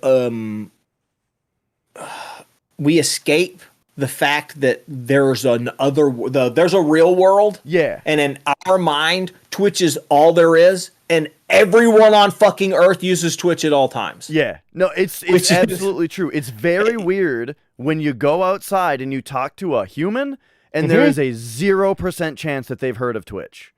Absolutely. And if you get the faint recollection of Twitch, I know I've heard of Ninja, or my son watches it Minecraft stream. Yeah. My son watches Minecraft is exactly what I was gonna say. Yep, that's you get that a lot, and so that's one thing that we didn't. When you're on Twitch, is you like to think that the content, everybody's watching this content, but it really is a pretty small population of the world comparatively. Yeah. And so when you're trying to explain to someone new who wants to watch Scrubs, well, they're going to watch Scrubs, and that's all they're going to watch. And when Scrubs is over, they're going to go back to Scrubs. When you're trying to explain to someone new to Twitch why they would want to join, it's kind of hard. And, you know, friendships and stuff like that is really hard to understand how to push someone out there, because it's forceful. Yeah. Conscious interaction, I guess, is the word I'm going to say. Whereas like finding something on Netflix is, you know what you want, or there's the scrolling through Netflix that's endless. Whereas on Twitch, you have to go and be like, I love Sonic the Hedgehog 1. This guy's playing Sonic the Hedgehog 1. Not really feeling this guy. Oh, hey, I like this guy, this dumb redneck. He's funnier than hell. I'm going to watch whatever he's playing. Cool. Now I'm going to follow him. That's a very new concept. Well, newish. Still very new to a lot of the population, and that's where I was just getting at, is that we still think that like everybody's heard of Twitch. Yeah. Like kind of one way to put it, I've not thought about it in these exact terms before, but like, so when I was growing up, of all the people that I knew or went to school with or whatnot, like I feel like I was the person who was the most into video games, you know? Sure. Like I was more into video games than anyone I knew, right? And then when I discovered Twitch, it was cool that, oh, it turns out I'm actually pretty casual compared to for sure how nutso some people are, and now it's like, hey, all these people around me are all super into games.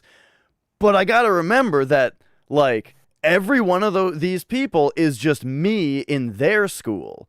There's a whole school of high school full of people that aren't into games as much as this person is, for every one of them. Yeah, that's all. And this is just us all collecting together. Yeah.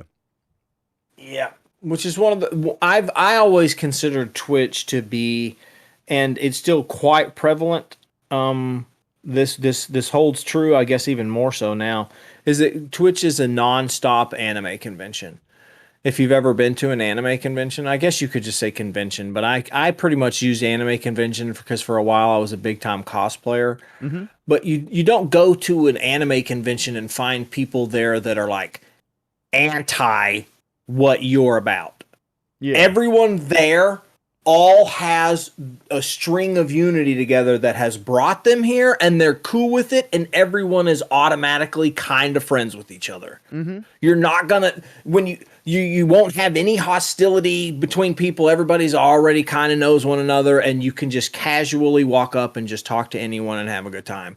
And it's 24 hours a day, and it usually lasts about 4 days. That's what Twitch is like. It's always going. People are always kind of friendly to one another, even more so now than they were back in the fucking beginning, back when the very beginning when things were crazy. It's just a bunch of like-minded people that should get along. I'm not sure I even knew that you liked anime. Who have you cosplayed? Holy shit. So I was back when I cosplayed, it was my rules were you never, God, never cosplayed the same character twice. Okay. What a fucking cop out. I hated going to the same because it was Acon. It's called Project Acon. It's the largest or the longest running anime convention in America. And when you start going whenever you're a young kid and you go all the time and you see, hey, you were that last year. And you know what? Come to think about it, you were the year before. So you're just that guy. That's your costume. You wear that every day, every con. And at this point, how can it not smell? Mm-hmm. So that was one of my rules. Another rule is that like I was self-conscious about who I cosplayed because I was 400 pounds. So my first cosplay was Yajirobe from Dragon Ball Z, the big fatter guy. He was the cut Vegeta's tail off. I was then, what's his name? The fat guy from Naruto. You watched Naruto? Hey. No, I'm just surprised. Yeah, no.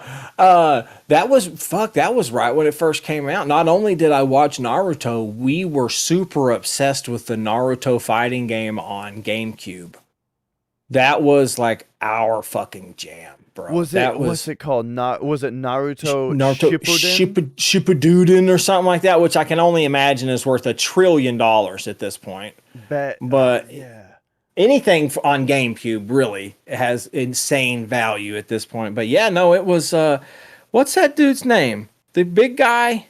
I know. I didn't watch Naruto. he had the things on his face, man. Didn't they all? He had like whiskers or something. Choji. Choji, man, good job. You got it. So yeah, someone said it in chat. Omega okay. Weapon. There we go. So I was Choji, which was that was actually brought up as a bet that I couldn't cosplay someone from Walmart only the night of. And so I made it the night of, got all the ingredients, and then we went to the con and I made it there. After my heavier cosplays, I got motivated to lose 200 pounds, and I was Captain America, where I took made an actual steel Captain America shield. Still have that. It's gorgeous. I was Ronald McDonald. I contacted a Ronald McDonald house. Yeah, hey, you've got, not to interrupt you here, but do you have like legit clown training? Yeah, no, for that costume, like a real for thing. That costume, I actually received legitimate clown training on how to clown, how to put clown makeup on, and how to make balloon animals. I went all out, and when people would come up to me, I'd pull the thing out and go, and man, I loved that. That was a super cool costume. Now, how legit clown training are we talking here? Did you get like a certificate? It was back in the day when it was forum based before any kind of YouTube. We're talking 2007, 2008, right on the cusp of video being on the internet, but not like why you couldn't type in like clowning and people will tell you, it would just be a small excerpt. But I got a lot of information on hold on a second. Naruto Clash of Ninjas. That was the Class of Ninjas, man. I can't remember which one it was. It was on GameCube, and we had to put in this disc to read first, and then swap it, and then put the game in. Whatever it was, like a loader, a region loader, I'm guessing.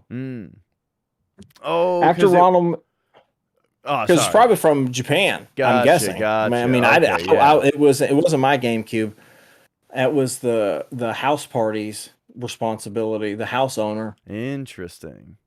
After Ronald McDonald was Gene Simmons, where I custom made everything, even the base. I made a base, everything. I had the blood. It was my costume. I had heels. I had to go to a wait, blood.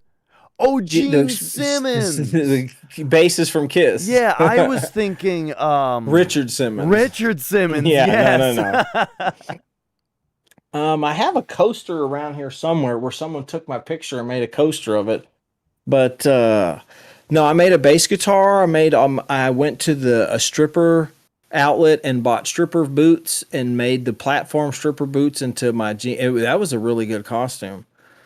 The next year after that, it was Captain America Revisited, where I actually chain link made an armor out of scale mail for the a recent iteration of Captain America had him in scale mail and like this custom. I made a helmet out of fiberglass that went to my face.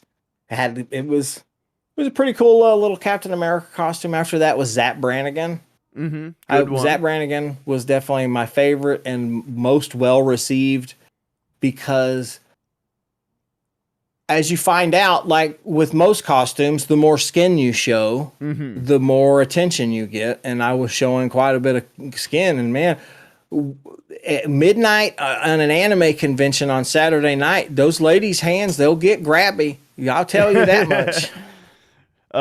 Yeah, man, as far as like, yeah, someone like showing up in a costume at an anime convention, the most vivid memory I have is that there was a convention I was at one time where it was getting to be about 2 a.m., you know, it was really dying down. We were in like the main lobby, you know, where people just generally hang out and there's tables and stuff.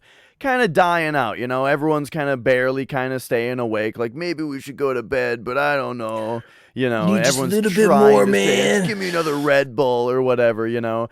But then out of nowhere, the place just lights the fuck up and everyone's swarming to this one spot. And it's like, what is going on? And someone showed up as Mrs. Nesbit from Toy Story. As my God. Buzz Lightyear with the arm missing, wearing the apron, and this guy was fucking hammered, you know. I like that. And like, oh, it was just, it was a good time. But see, that's the kind of shit I'm talking about on Twitch. You can, in fact, be like 3 a.m., dog dead tired. Wait, what's this channel right here? Is this guy carving nickels? I mean, what's he doing? He's got parrots that are racing. Yeah. What do we what's happening here? Yeah, totally. Yeah, it's just crazy shit. Like I do kind of have this issue with a lot of stuff on the internet, but that's absolutely right. And the worst thing lately, and it's because it's the thing I'm into now, is fucking Final Fantasy VII, where it's like it's time to go to bed, but like, oh, this guy is doing a run right now. I'll just I'll just see how far he is. Oh yeah. Where's he at? He is. And then it's like, oh, well, there's a boss battle coming up in 10 minutes. Gotta see that. You know how he's gonna do. Yeah. Oh, exactly. Man. And yeah, before you know it, now it's the end of the run, and you just watched for 3 hours. You know, and you might as well play. Fuck it, just turn the stream on at this point. Oh man. Okay. There was something you brought. Okay, you brought up. So you. How much of an exaggeration is it that you lost 200 pounds? Zero exaggeration. I'm sorry, 186 pounds. 186. So yeah. How did this happen? How do you go about losing that much weight? Well, so. And if you don't mind me asking, like, what got you there in the first place, too? Well, okay, yeah, let's get it. For like when you first are like 24, I guess, like 25. This, at least for me. I had spent so much, you know, small town, farm living, whatever. I finally get a job. I'm finally on my own, right? I make the rules of what I eat. And so, like, I can and did eat ice cream, Java chip, Starbucks Java chip exclusively, ice cream for breakfast and for dinner. And I would go through ice cream like crazy, and I would eat Hungry Man's 2 pounds of meat dinner. Take on some Java chip, man. You do that about 8-9 months, you're gonna put on some weight. And my doctor was like, "Hey, buddy, you're 385. What are we gonna do? Is 400 pounds next? Is that where we're going? Are we gonna do 400? Are we gonna 500? Is that where you want to go with this?" And in 2005, 2006, if you were a size 52-inch waist, you had to go to a special store. You couldn't go to Amazon.com, type in plus size jeans, or hell, you couldn't even go to Walmart now, for crying out loud. They have that shit at Walmart now. No. That was unheard of. They ended the sizes at about 42-ish is where that shit cut off for normal people in 2006. So you had to go to a special store called the Big and Tall store. which was so fucking embarrassing. Have to go to a special store to buy your clothes. But yeah, so I would go buy my clothes, size 52 inch. And my breaking point was I saw the type of partner that I was having as well. And the type of partner you pull at 390 isn't necessarily where I wanted to be in my life. So I said, maybe we do something about this. And I literally just got an elliptical. I did 25 minutes a day and I watched what I eat. People hate to hear that I just dieted and exercised. Mm-hmm. But man, I went diet and exercise. And after like a month of dieting and exercise, well, I guess I rewarded myself with the first time I lost 15 pounds or so, I was able to get a piercing. Because that was like, it was such a big deal that my big fat ass was actually moving that I wanted to have a reward. And so I set this thing up to where every 15 or 20 pounds I would get a piercing. Well, when you lose 150, 200 pounds, I ended up having my whole face was covered in piercings as rewards. But it was almost another something I enjoyed because I got to blow people's minds. When this bald-headed guy with all these piercings would come up to them and hold the door open for them, be nice, speak to them, and treat them as humans, people would just be like, what are you fucking doing, you crazy guy? That's a completely other side of who I was. But no, man, yeah, it was just diet and exercise, and I went from 385 to 196 pounds, man. It was a hell of a ride. And 34-inch waist was where I was at my thinnest. That was a ride, but it was well worth it. I can't imagine where I would be if I would have just been like, man, fuck it. I'm just going to keep eating ice cream. And so how old were you when you were losing all this weight and getting all these piercings? 26, I would say. 26, 27.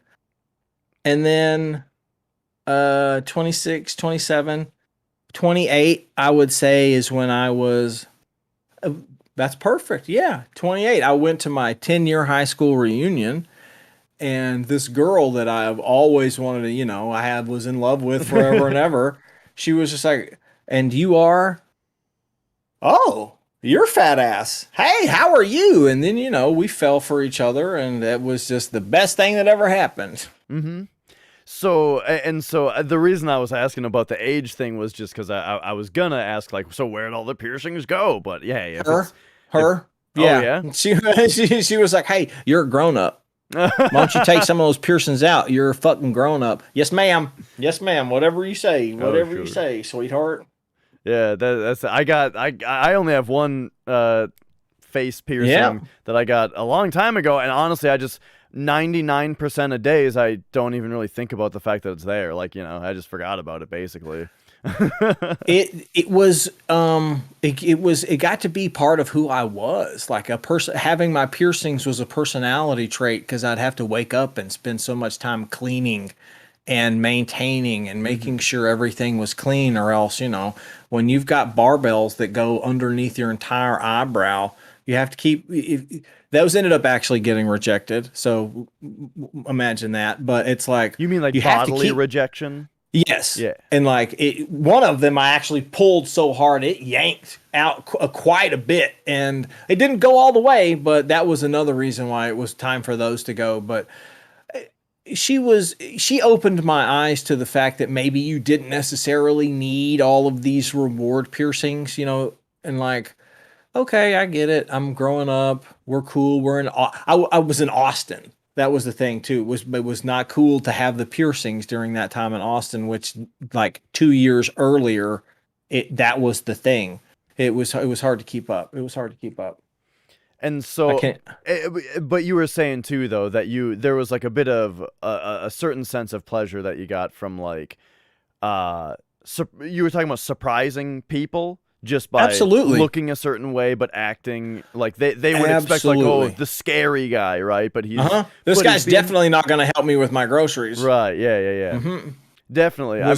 I've experienced a very similar kind of thing with that. Like, cause when I was in school, there was the whole like, there's the goth kids, but then it turned out, oh, if you talk to the goth kids, they're actually like the nicest kids in school, or Turns like out emo means emotional, and having emotions is actually kind of cool. they're not dickheads. But yeah, I guess the other thing about it though was like the Hot Topic store. It was so weird. You went into a mall, and of all the stores, Hot Topic is the place where like the employees would be nice to you. No, man, yeah, it was always growing up. The Hot Topic was like the place to go to find that chick that was like 3 or 4 years older than you, who had like 2 tattoos. Oh, she's so crazy. She's got tattoos, man. Those last forever. Man, that was crazy. Hot Topic. Can you imagine what a Hot Topic looked like that I went to in '96? Back then, it was called Spencer's. I thought those were two different things. Aren't they the same company now? I don't know. But where you would go to the mall to buy like dildos and like World's Best Boss cups and band t-shirts. Yeah, that was like Spencer's. Yeah, I could swear like so in Minnesota we have Mall of America, the biggest mall in America, and that's the one with the roller coaster in it, right? Yeah. There you go. And I could swear that there is a Hot Topic and a. I wouldn't be surprised. For a while there were two of the same stores in our same mall, but eventually they kind of moved from being different parts of the mall to being in the same location of the mall, and then eventually the Spencer's was just gone. Oh, okay. And like the dildos and coffee cups moved they're in the Hot Topic Topic now. Yeah, okay. So exactly. I mean, I assumed. I guess, come to think of it, Mall of America had 2 GameStops for a long time. Same company, same store. There were just 2 of them. Why not? I don't want to walk all the way over there to get my pre-order of Breath of the Wild. Yeah, I think that one of them now is like a GameStop pop culture. So it's like all of the bullshit at GameStops nowadays, like the pop figures and the t-shirts and all that dumb shit. They've just put all of that into one store. And then there's a GameStop that's like all of the games. I think. I don't know. They probably have a bunch of bullshit too. I'm not sure. Is GameStop still open? Yeah. Yeah. Every time I hear or see that GameStop is still open, I am fucking flabbergasted. Yeah, I know. Well, it seemed for a while there, it seemed like they were really going in dire straits. I thought that was the whole thing. Like everybody invested a bunch of money in it, and then now everybody's millionaires, and then they stopped. I thought that was the whole thing. Like back when Reddit got together with AMC and GameStop or whatever. Are you talking about like the stock market thing that happened a little bit ago? Yeah. I thought the idea was that the GameStop went out of business, and I don't pay attention to shit. That's right. Clear. Clear. I am not a financial expert, so my recollection of what happened is extremely wrong, probably. Me too. But so when I see a GameStop and it's like, or hear anybody say GameStop, I'm like, that still shit exists? So they closed, motherfucker. I think what the whole Reddit thing was that they got the price of this GameStop stock to go up a bunch. Okay. To screw the people who had shorts on it, meaning that those people were banking on it going down. Oh, okay. But I don't know how that affected GameStop in the long term. And also, but yeah, I mean, as far as that as a company goes, I mean, yeah, they've had to do some wacky shit to stay afloat because, it's a very weird thing between GameStop and like the game industry, because like the game industry wants everybody to go digital on everything, Sure, because it's easier. It's just so much easier, right? But then GameStop has this problem where like they are a store that sells used games. That's where all of their profit comes from, is the used games, right? And so yeah, it's a whole weird thing with them where like they've got they got to be doing pre-order deals and stuff to yeah, I don't know. The last time I went to a GameStop, 2018 or 17, somewhere in there, and there was like a Legend of Zelda popcorn machine. Okay, yep. I was like, okay, we're fucking done here. Yeah. I can't believe this crap. Yeah, man, I worked at GameStop for like 5 years, and it was more soul crushing as it went, because when I got hired at GameStop, I thought I was just gonna be able to talk about video games to people all day. I didn't realize I didn't realize I was being hired to be a salesman, Yeah, and yeah, I mean, or just like, no, I always thought that would be the dream job growing up, working at GameStop or like a comic book store, the dream job. But no, you didn't think about the people you had to deal with. And the people coming in, they're not going to want to talk about Chibi Robot or whatever. They're going to want to talk about Madden and MLB, for crying out loud. Sure, but like mostly the people that you have to deal with that I'm concerned about is management, Oh, did you hit your QRPs? Right, and did you hit... People have never played a video game in their life, That's fair. telling me about how important the pre-orders are and shit. And yeah, it's hey, we got a whole bunch of inventory here in these Legend of Zelda popcorn machines. Are you pushing popcorn? Right. So like it was like every year that I worked there, like when I started, the thing that they wanted you to sell to people were pre-orders and the discount card. And both of those things have some degree of understandability as to why you would sell them to people, Okay. Like pre-orders, it's like, yeah, you get a bonus. Am I into that idea now? No, but like, whatever. Or sometimes there was a reason to pre-order, right? If there's a new Atlas game, right? Maybe you want to pre-order it. But then, there's... Mm-hmm. How would, I mean, like, literally, it wasn't as easy to be like, when's the new COD coming out? Oh, this date, right? You literally would be like, hey, I'm going to pre-order this game because a motherfucker's going to call me. Yeah. And be like, hey, we got your Chrono Trigger on the Super. Get your ass up here. Mm-hmm. So there was that, and then there was like the discount card, which, if people were buying a lot of used games, it would save them money. So, why not? Okay, that's fine. But it was like after that, every year there was like a new thing that the employees had to start pushing on people, right? Like first it was the year warranties on games.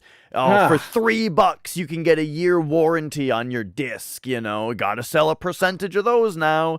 Oh, we're taking That's iPhones awful. now. You got to start selling people iPhones. And it's like, this is a fucking video game store. Yeah, that's the worst. Yeah, and it was just one thing after another. And then like the last straw for me was at one point they had to start calling people to be like it was like and I'm not even joking here. Like there's zero exaggeration. There was a point in time where we got a list of phone numbers and people from corporate that was like, these people bought these games 3 months ago. You should call them and ask them if they want to trade it in. And this was... I'm madder than I've ever been. And that can't be real. And this is when and like when they started doing that, that's like when I was like, I'm finding myself a career now. I'm out of this place. Sure. That's super duper sketchy. I'm not a big fan of the idea of that. So yeah, I don't know if they probably stopped doing it, but like that was when I was getting out. That's hilarious.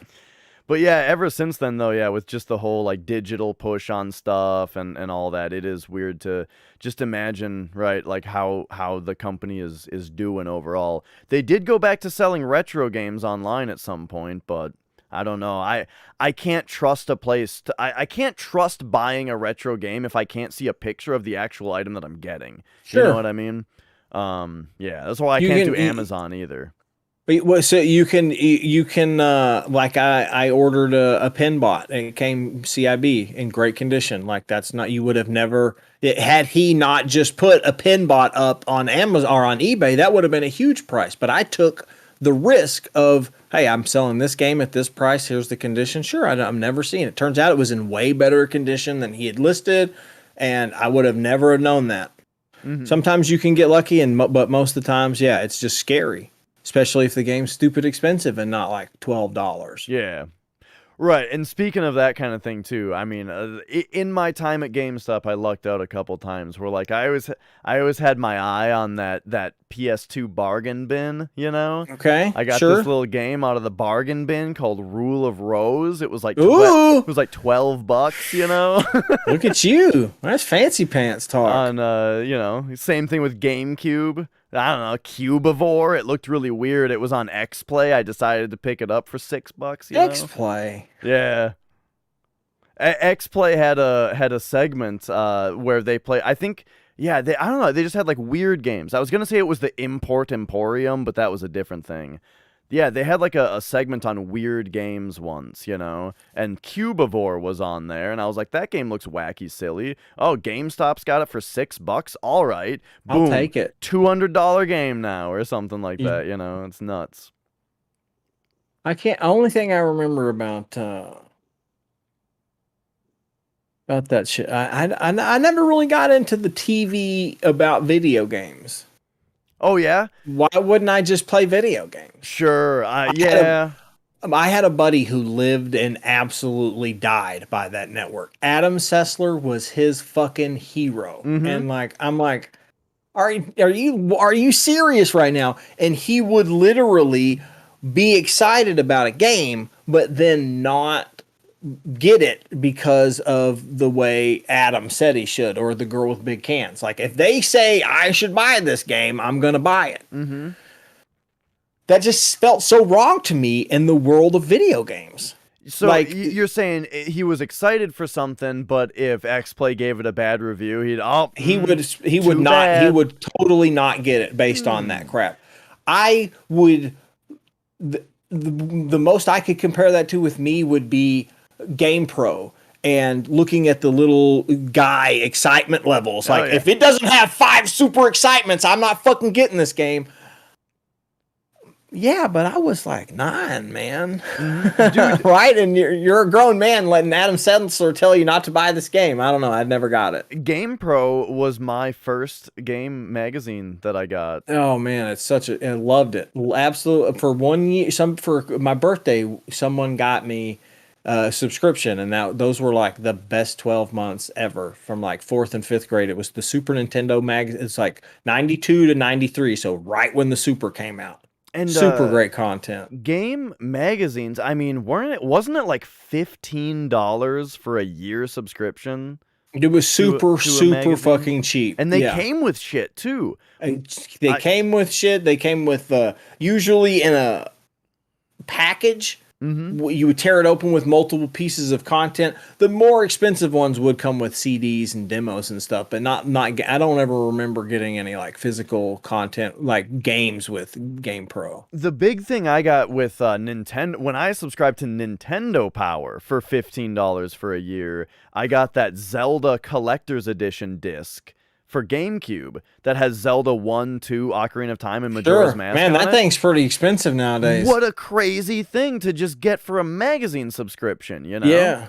But it's interesting what you say about XPlay or what they say in the magazine being how you decided, because again, nowadays you just go on Twitch, you know? I want to know what I think of this game that just came out. Just go watch someone play it on Twitch for 5 minutes. And Sure. that's If it's not PC based. If it's PC based, I'll immediately just go to or Steam, pay my $59.99 2-hour rental fee. Oh, sure, yeah. Yeah, and if it's I do not understand how many times am I gonna have to say this game ain't fun before they finally say stop returning games? Yeah. The answer's not. They Right. don't. And yeah, it's interesting just how like all of those old ways that people got information. I mean, even the internet's still around. Hey, Popo, the internet's still around. Mm-hmm. But like you know, people don't go to IGN anymore, do they? I don't know. I don't. What did I used to go to? I used to go to Giant. Spot? I used to go to GameSpot. Giant Bomb all the time, but they don't even do reviews anymore. Like Giant It Bomb was is like- still great, but they don't review games anymore. Why? Yeah, I don't. I wouldn't. I can't.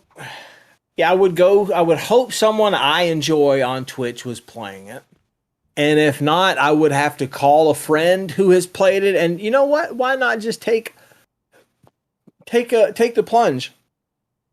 But I've been very. It's not until very recently have I became a console gamer, like a recent console gamer. So most of my game purchases would just be the 90-minute rental fee off of Steam, and this is dumb. I won't enjoy this. So when you were younger, you were a console guy because everyone was, absolutely, right? For sure. The Atari 2600 until about the PlayStation 2. Okay, and then that's when you got into PC instead? Absolutely. Which, yeah, I guess that lines up with like the release of World of Warcraft and well, I was into a game called Ultima Online. Okay. In 1996. I started playing that the day it came out. I loved Ultima forever and the idea of being able to play it online. So I played Ultima Online until the release of its second expansion was around 2004. So that's also the correlation of World of Warcraft as well. So that's what I ended up quitting Ultima Online for. But I had the World of Warcraft era and PC, quote unquote, PC Master Race era is around when that started. That whole idea started because the idea of the Xbox and computers were always trying to compete with one another. I don't know why we got that way. How silly, how can you imagine where we would be now if it was like, can we all just talk about video game? Kind of how we are like now, but not back then. That's not how it was. It was like gang related. They wanted that separation of brand loyalty. Yeah. Silly. But that was around the era of I went solely to PC, and like I even now I remember the game 99 Nights. Yeah. Is a game for the Xbox 360 that I'll never play. It has always looked interesting to me, but I'll never play it because I will never own an Xbox 360, and I'm not going to buy one to fire up 99 Nights, but there was no way for me to play it as a PC guy. There was a sequel to 99 Nights also. Uh-oh. And also, am I wrong that it was a Square Enix game, the first one? I have no clue, but I remember seeing that in some sort of E3 demo or whatever and being like, can you see how many guys are on the fucking screen right now? This is a marvel. The games have come so far, but I never really had the want of an Xbox to buy an Xbox. Yeah. So nope, that's just something I never got to see, experience, or play. So then so you said though recently though you are back into the console, and you mentioned Demon Souls on PS5 earlier, but like where did you go back into consoles exactly?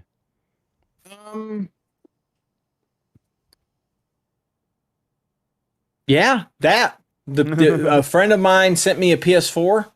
Okay, yep. And he was like, I bought this. They said it was irreparable. I repaired it, and then that's when I had a PS4. This was like 6 months before the PS5. It. What was wrong with it? The HDMI soldering had gone wrong. Dude, that's what it always is. Catch this out though. Inside the power supply, bugs had crawled into the power supply and had actually shorted some things out. So I had to go in there and replace that. Which was fun because that's the kind of shit I like to do, but that's what led me to believe, that's what actually got me to start playing Bloodborne. And then I got into Bloodborne, and then now I'm into the whole Souls idea to period. And then I kind of wanted to get a PS5 at retail just as like a challenge. And so I got one and started playing that, and then I ended up getting a Switch. I recently got Hades. I've played one playthrough of Hades. That's probably is the most recentest of game I think I have probably purchased.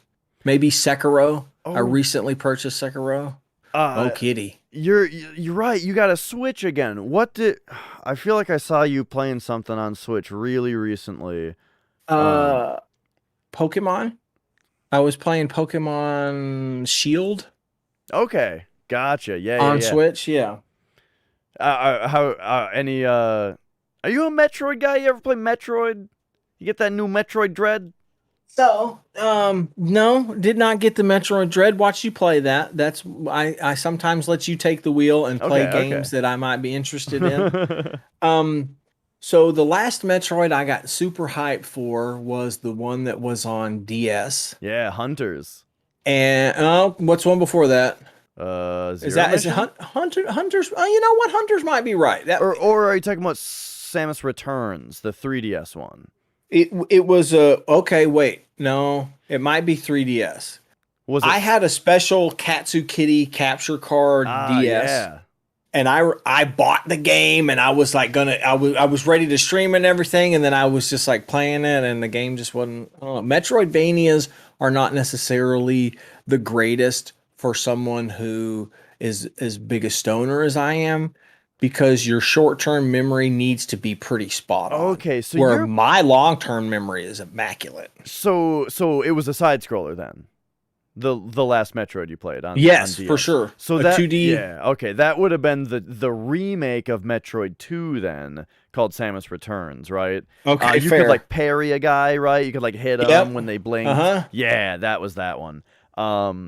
Interesting. Okay, yeah, and we've talked about this with Metroidvanias, right? Because I was asking you if you'd play Hollow Knight.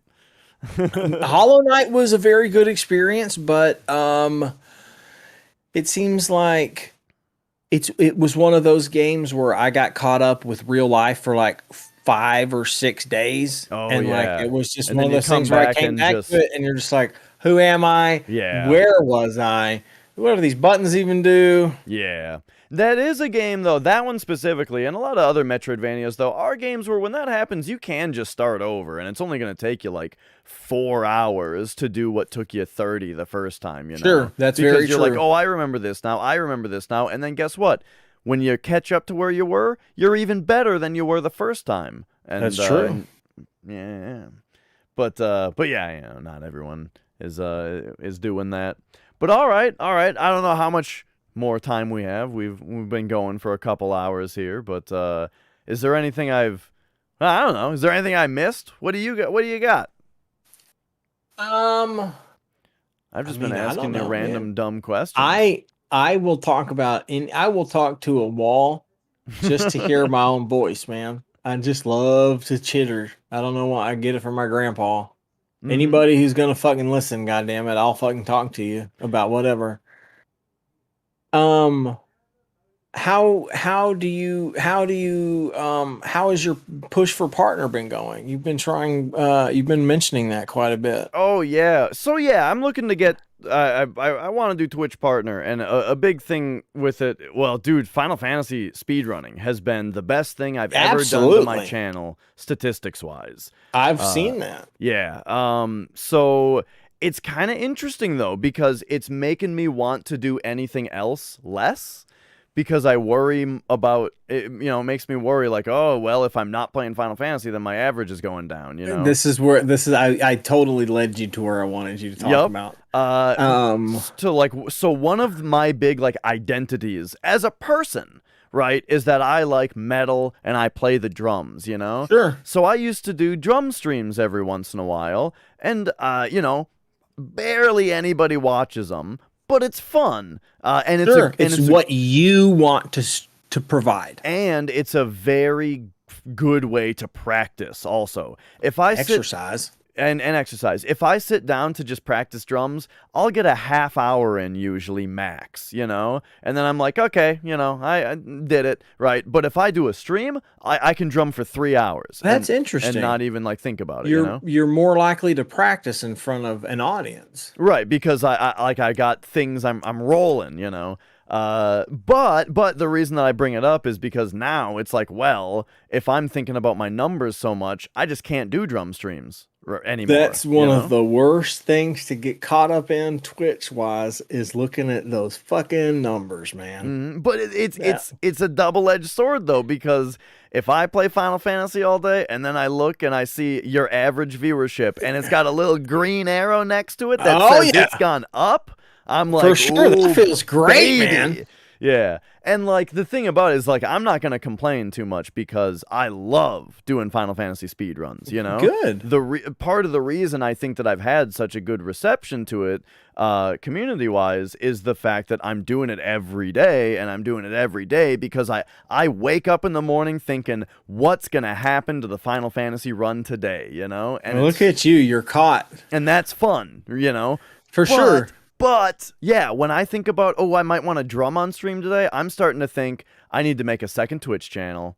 You know, I need my trash can channel. No, man, that's the thing that honestly about Twitch just baffles me, that people will no question, without a doubt, spend 9 hours with you. Mm-hmm. But the second you want to like talk about Super Mario Brothers or something like that, dust clouds. Mm-hmm. Why? Well, where does that mentality come from? Yeah, I don't know. I mean, I certainly do it to people, you know, if I, as in like, if there's a lot of people that I follow that I will watch them play a certain game, you know, and yeah, if they're on something else that day, I don't know. Like the thing is, I've got like there are certain people that I know for one thing, right? And if they're not doing that thing that day, I might still pop in, but I also follow 200 more people, and maybe one of them is doing the thing that I'm used to. Oh, you know what I mean? Okay. It's not so you're super fruit. You hand out your follow super like nobody's business. A little bit. But even if not, even if it's 5 other people, right? I'm just playing. Yeah. Like, am I? You know, are we gonna have an adventure tonight, or do I just want to like chill out with something I'm used to? You know. Interesting. See, I pretty much am the opposite. I want to follow. I follow the personality, not necessarily like the channel Final Fantasy VII. Mm-hmm. Whereas, you know, the only game I wouldn't watch you play is SMT, but that's just because of how I personally feel about that game. So, you know, when that game gets played, I'm just not going to watch it. And honestly, quite honestly, I just didn't watch Twitch. Mm-hmm. So that's just how it works. Uh-huh. But no, I find it weird that the community is so... They will be so devoted to a game and just quite honestly forget about the human person. Well, yeah, and you know what though is like what I was saying a minute ago is a little bit of me maybe being over analytical instead of just actually just saying what I think, which is that I think that a lot of the time I am like super excited when there's something different going on. If it's not, okay, let me give you an example. There's a guy I watch play drums, and he's amazing at it, right? And that's what I watch. When he's not drumming, though, he's playing Call of Duty, right? And I'm not gonna watch that, right? I feel you there. But, you know, so I see examples like that, but that's more the fact that I'm not interested in Call of Duty. But then there's other times, right, where like you did some streams once where you were like in your yard with a pool and like digging with a shovel, and I was into that. Like, we're outdoors on Twitch. This is crazy, you know. You said you're using tools I've only seen in video games. Oh yeah, you were using a pickaxe. You had a real live pickaxe. You know, and that's yeah. I've never seen a pickaxe in real life, or at least I've never seen someone use one. You know, it's a video game item. That's super funny. Yeah, it's I don't like it's just so weird that people want that progression of audio noise of like calm, like the music from Final Fantasy VII. They want it in that order, and that's what they're here to listen to. Mm-hmm. And if that's not what they're going to get, they'll find that there's plenty of people playing Final Fantasy VII, and that's what they're going to get it. Yeah. And the people who are playing the most consistently, that's where they're going to show up the most. Mm-hmm. I don't know. I can't get it. It just Yes, doesn't. speedrunning is a really specific thing where it does seem like speedrunning is something that is generally more successful on Twitch. Hmm. But there's a lot of reasons for it. Firstly, yeah, it's got it's got the consistency, like you're talking about, where like yeah, people they know what to expect, and I guess that I guess that that's more popular than a variety, right? But then also, it's really neat to see someone get better at something. Also, you know, when you That's true. yeah, like you love seeing someone get their new PB, and then you love Hmm. seeing them be ahead of that next, and you know they get smarter with their strategies and all that kind of stuff, you know, and that yeah, that's something that you don't really get from someone who's playing a new game every day. And then I would also say too that like if you are gonna watch someone do a variety, right? Like just they're doing their casual day or something. I think a lot of people do kind of want to see someone who they're used to seeing do one thing do something different because Hmm. it's more of a shakeup than someone who's doing something different all the time. Maybe Sure. I don't know. I'm I talking out my ass. I don't really know. no. I just I don't know. Like we talked about. Um. I guess I'm underestimating the people have that nostalgia for their favorite game. And so why not watch someone play the whole game in one setting and I can just experience that nostalgia Mm-hmm. every time he's on. Yeah, totally. And it lasts an entire work shift. And yeah, And the nostalgia is a huge part of it because that's actually what got me into Final Fantasy VII speedrunning is that like I wanted to watch speedruns of it because of exactly what you said. I want to hear the music in that order. Like the thing mhm. is you can't just put the soundtrack on, right? And hear the songs one by one. You got to hear them, you know, you got to hear the one In that song. specific mix. Yes. You got to hear the one song going for a little bit, and then you get the battle. Hmm. Then the battle song plays for a little bit, and then it continues the previous song, you know. And the soundtrack doesn't have like Exactly, you know. Hearing those little menu sounds and all that. Exactly. You want the ambience of the whole game, right? And boom, you can get that every time with the speed run. And also, just the thing is, contrary to what some people who believe, the level of appreciation for the game a lot of the time that you get from speedrunners is great, where it's like, you know, it's really funny when you hear someone say something like, oh, they're not even appreciating the game, beating it as quickly as possible. And it's like, motherfucker, No, that's appreciating it at its most because they've right. beaten it 10,000 times. Exactly. Like, Yeah. yeah, they beat Final Fantasy VII in 7 hours when a casual playthrough takes 60 or whatever, you know. Oh, they didn't even play it. Nah, they beat it in 7 hours for the 200th time. They've Do played you this think game this is for my first 1,000 time? hours. Yeah, exactly. You should see And my then, first save of Final Fantasy VII. It's like 900 hours. right. Yeah, I've my first file of the game when I was a kid, I maxed out the playtime, you know. You know, if you get to 99 hours, 59 minutes, 59 seconds in that game, the timer just stops counting. It just It stops. just sits there. So I don't even know how many hours I had on that file because it was at least 100. Yeah. But all Crazy. right. Yeah, that I experienced that quite a bit with Castlevania. It's Yeah. like you would get people coming in there and like it's cool. This is all well and good, but when I want to try and play something that's just me playing a Nintendo game, those people wouldn't be there Yeah. because they wanted to hear Castlevania or they wanted to watch me get better. I don't know. It's that part of Twitch was very interesting because that's just not how I don't know. I guess I've never really thought about content that in that fashion to where I'm not necessarily enjoying what this guy's doing right now. I'll just come back tomorrow and he'll be doing what I want. Mm-hmm.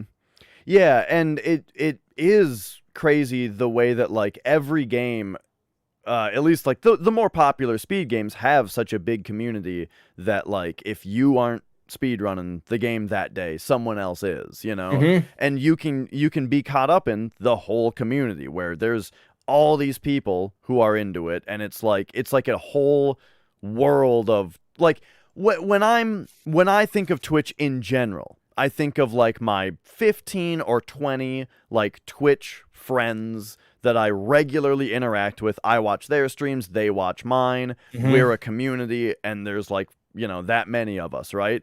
But then there's exactly that many people just for speedrunning this game, you know? There's a whole nother group of people that's just that game, and it's just as big, you know?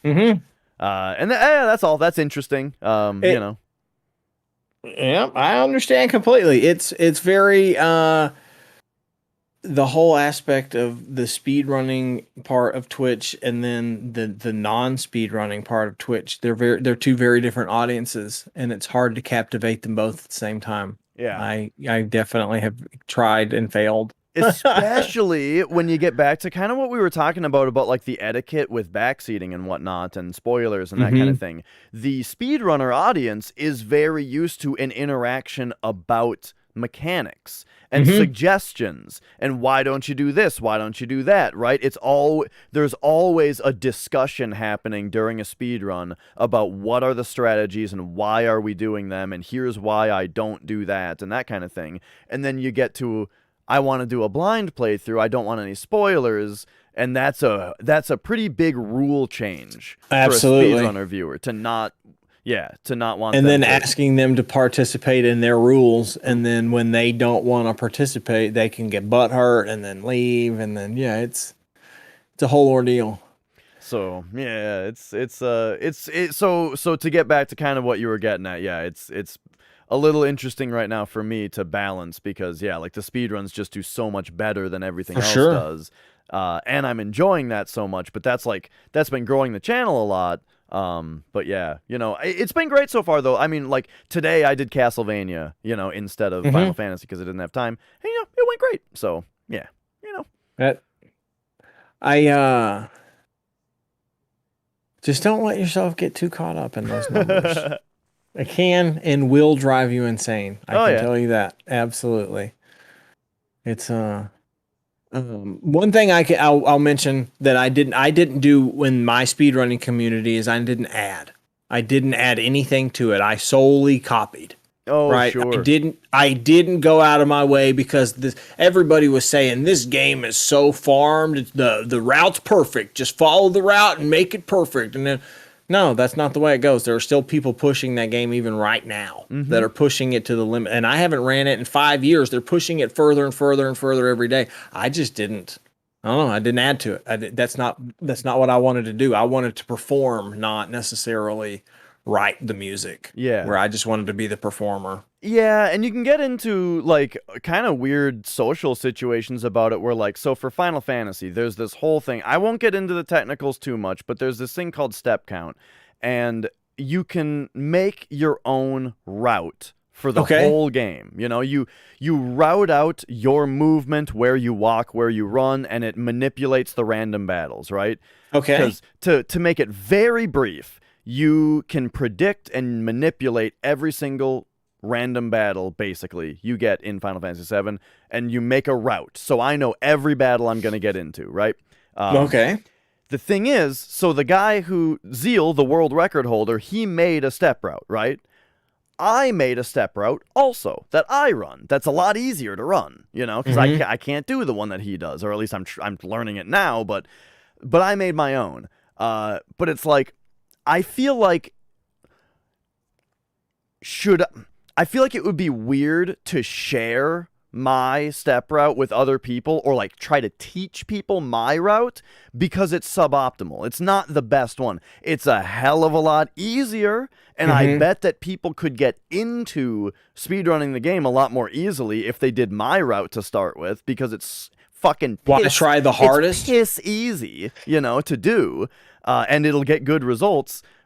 Just not the best results, but it's like, I worry that, like, would I be detrimental to the speed community if I was teaching people this suboptimal route, you know? So, no, because your intention, you already said your intention was trying to help new players understand, because you, as a skilled person who's done all the research, have a hard time doing this person's step route. So why not have something that's a little bit easier? Yeah, that's Go ahead. Oh, yeah, but I can just, it's that thing where you argue with yourself. You see the argument that people would make against you, which is, well, you can't just give people an easy way out. You're teaching them wrong, and then it's going to be even harder for them to learn the right way if they've learned the wrong way. But your inspiration is what helped them start running in the first place, and had they not even found it, they would have immediately given up. Yeah. And also, learning an easy step route is important to learning a hard one later, I think. Because, like, it teaches you, learning the easy one teaches you all the same optimization that you're going to need for the hard one. Absolutely. So it's a thing though. As far as what you're saying though about like trying to innovate and trying to people who want to bring more to the speed run versus just copy, as you say, other people's strats. Because it is something that I worry about a little bit, and the idea that like, oh, have I done anything for other people yet, or am I adding anything really to this?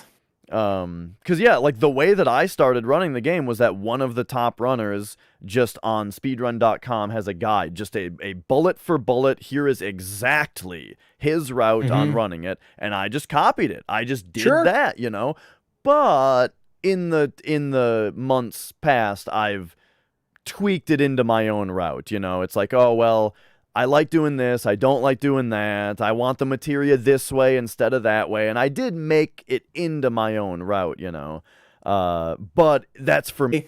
Hey, I don't like the way this ding-dong did it, I'm gonna do the way I do it. Yeah, but it's just, the thing is that, like, it was just preferential stuff, so I don't know if, like, it's actually a good way to... Oh, okay.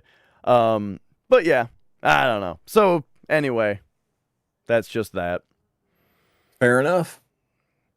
Well, I think OBS just disconnected and reconnected for a second. I'm not sure how that's going to show up on YouTube, but I feel like maybe we should be wrapping up. Hey, that's fine with me. All right. I've really enjoyed it. Yeah, thanks so much for coming on. Maybe we'll have you on again with Knox here at some point. Hey, I'll be the special guest star 2 times in a row. So you are Popo and Duck, and people can find you on Twitch. Thank you much. Every once in a while. Well, actually, can we get some insider info about when we might see Popo again on Twitch? Because it's been a little while. Yeah, it's been a couple of months. I have every intent on coming back at the beginning of the new year probably January 1. I don't know how it's going to be more regular than it used to be every Friday. It's going to be more regular starting the beginning of the year. And then even if there's a delay on it, we're definitely going to see Dirty Dozen 4 in February. For sure. All right. Even if there's no Dirty Dozen 4, I'll be here February 25th for Elden Ring. Because one way to not have it spoiled is play it at the same time as everybody else. For sure. All right. Well, you are Popo and Duck. I'm Dash. Knox is here in spirit. He was in the chat for a minute.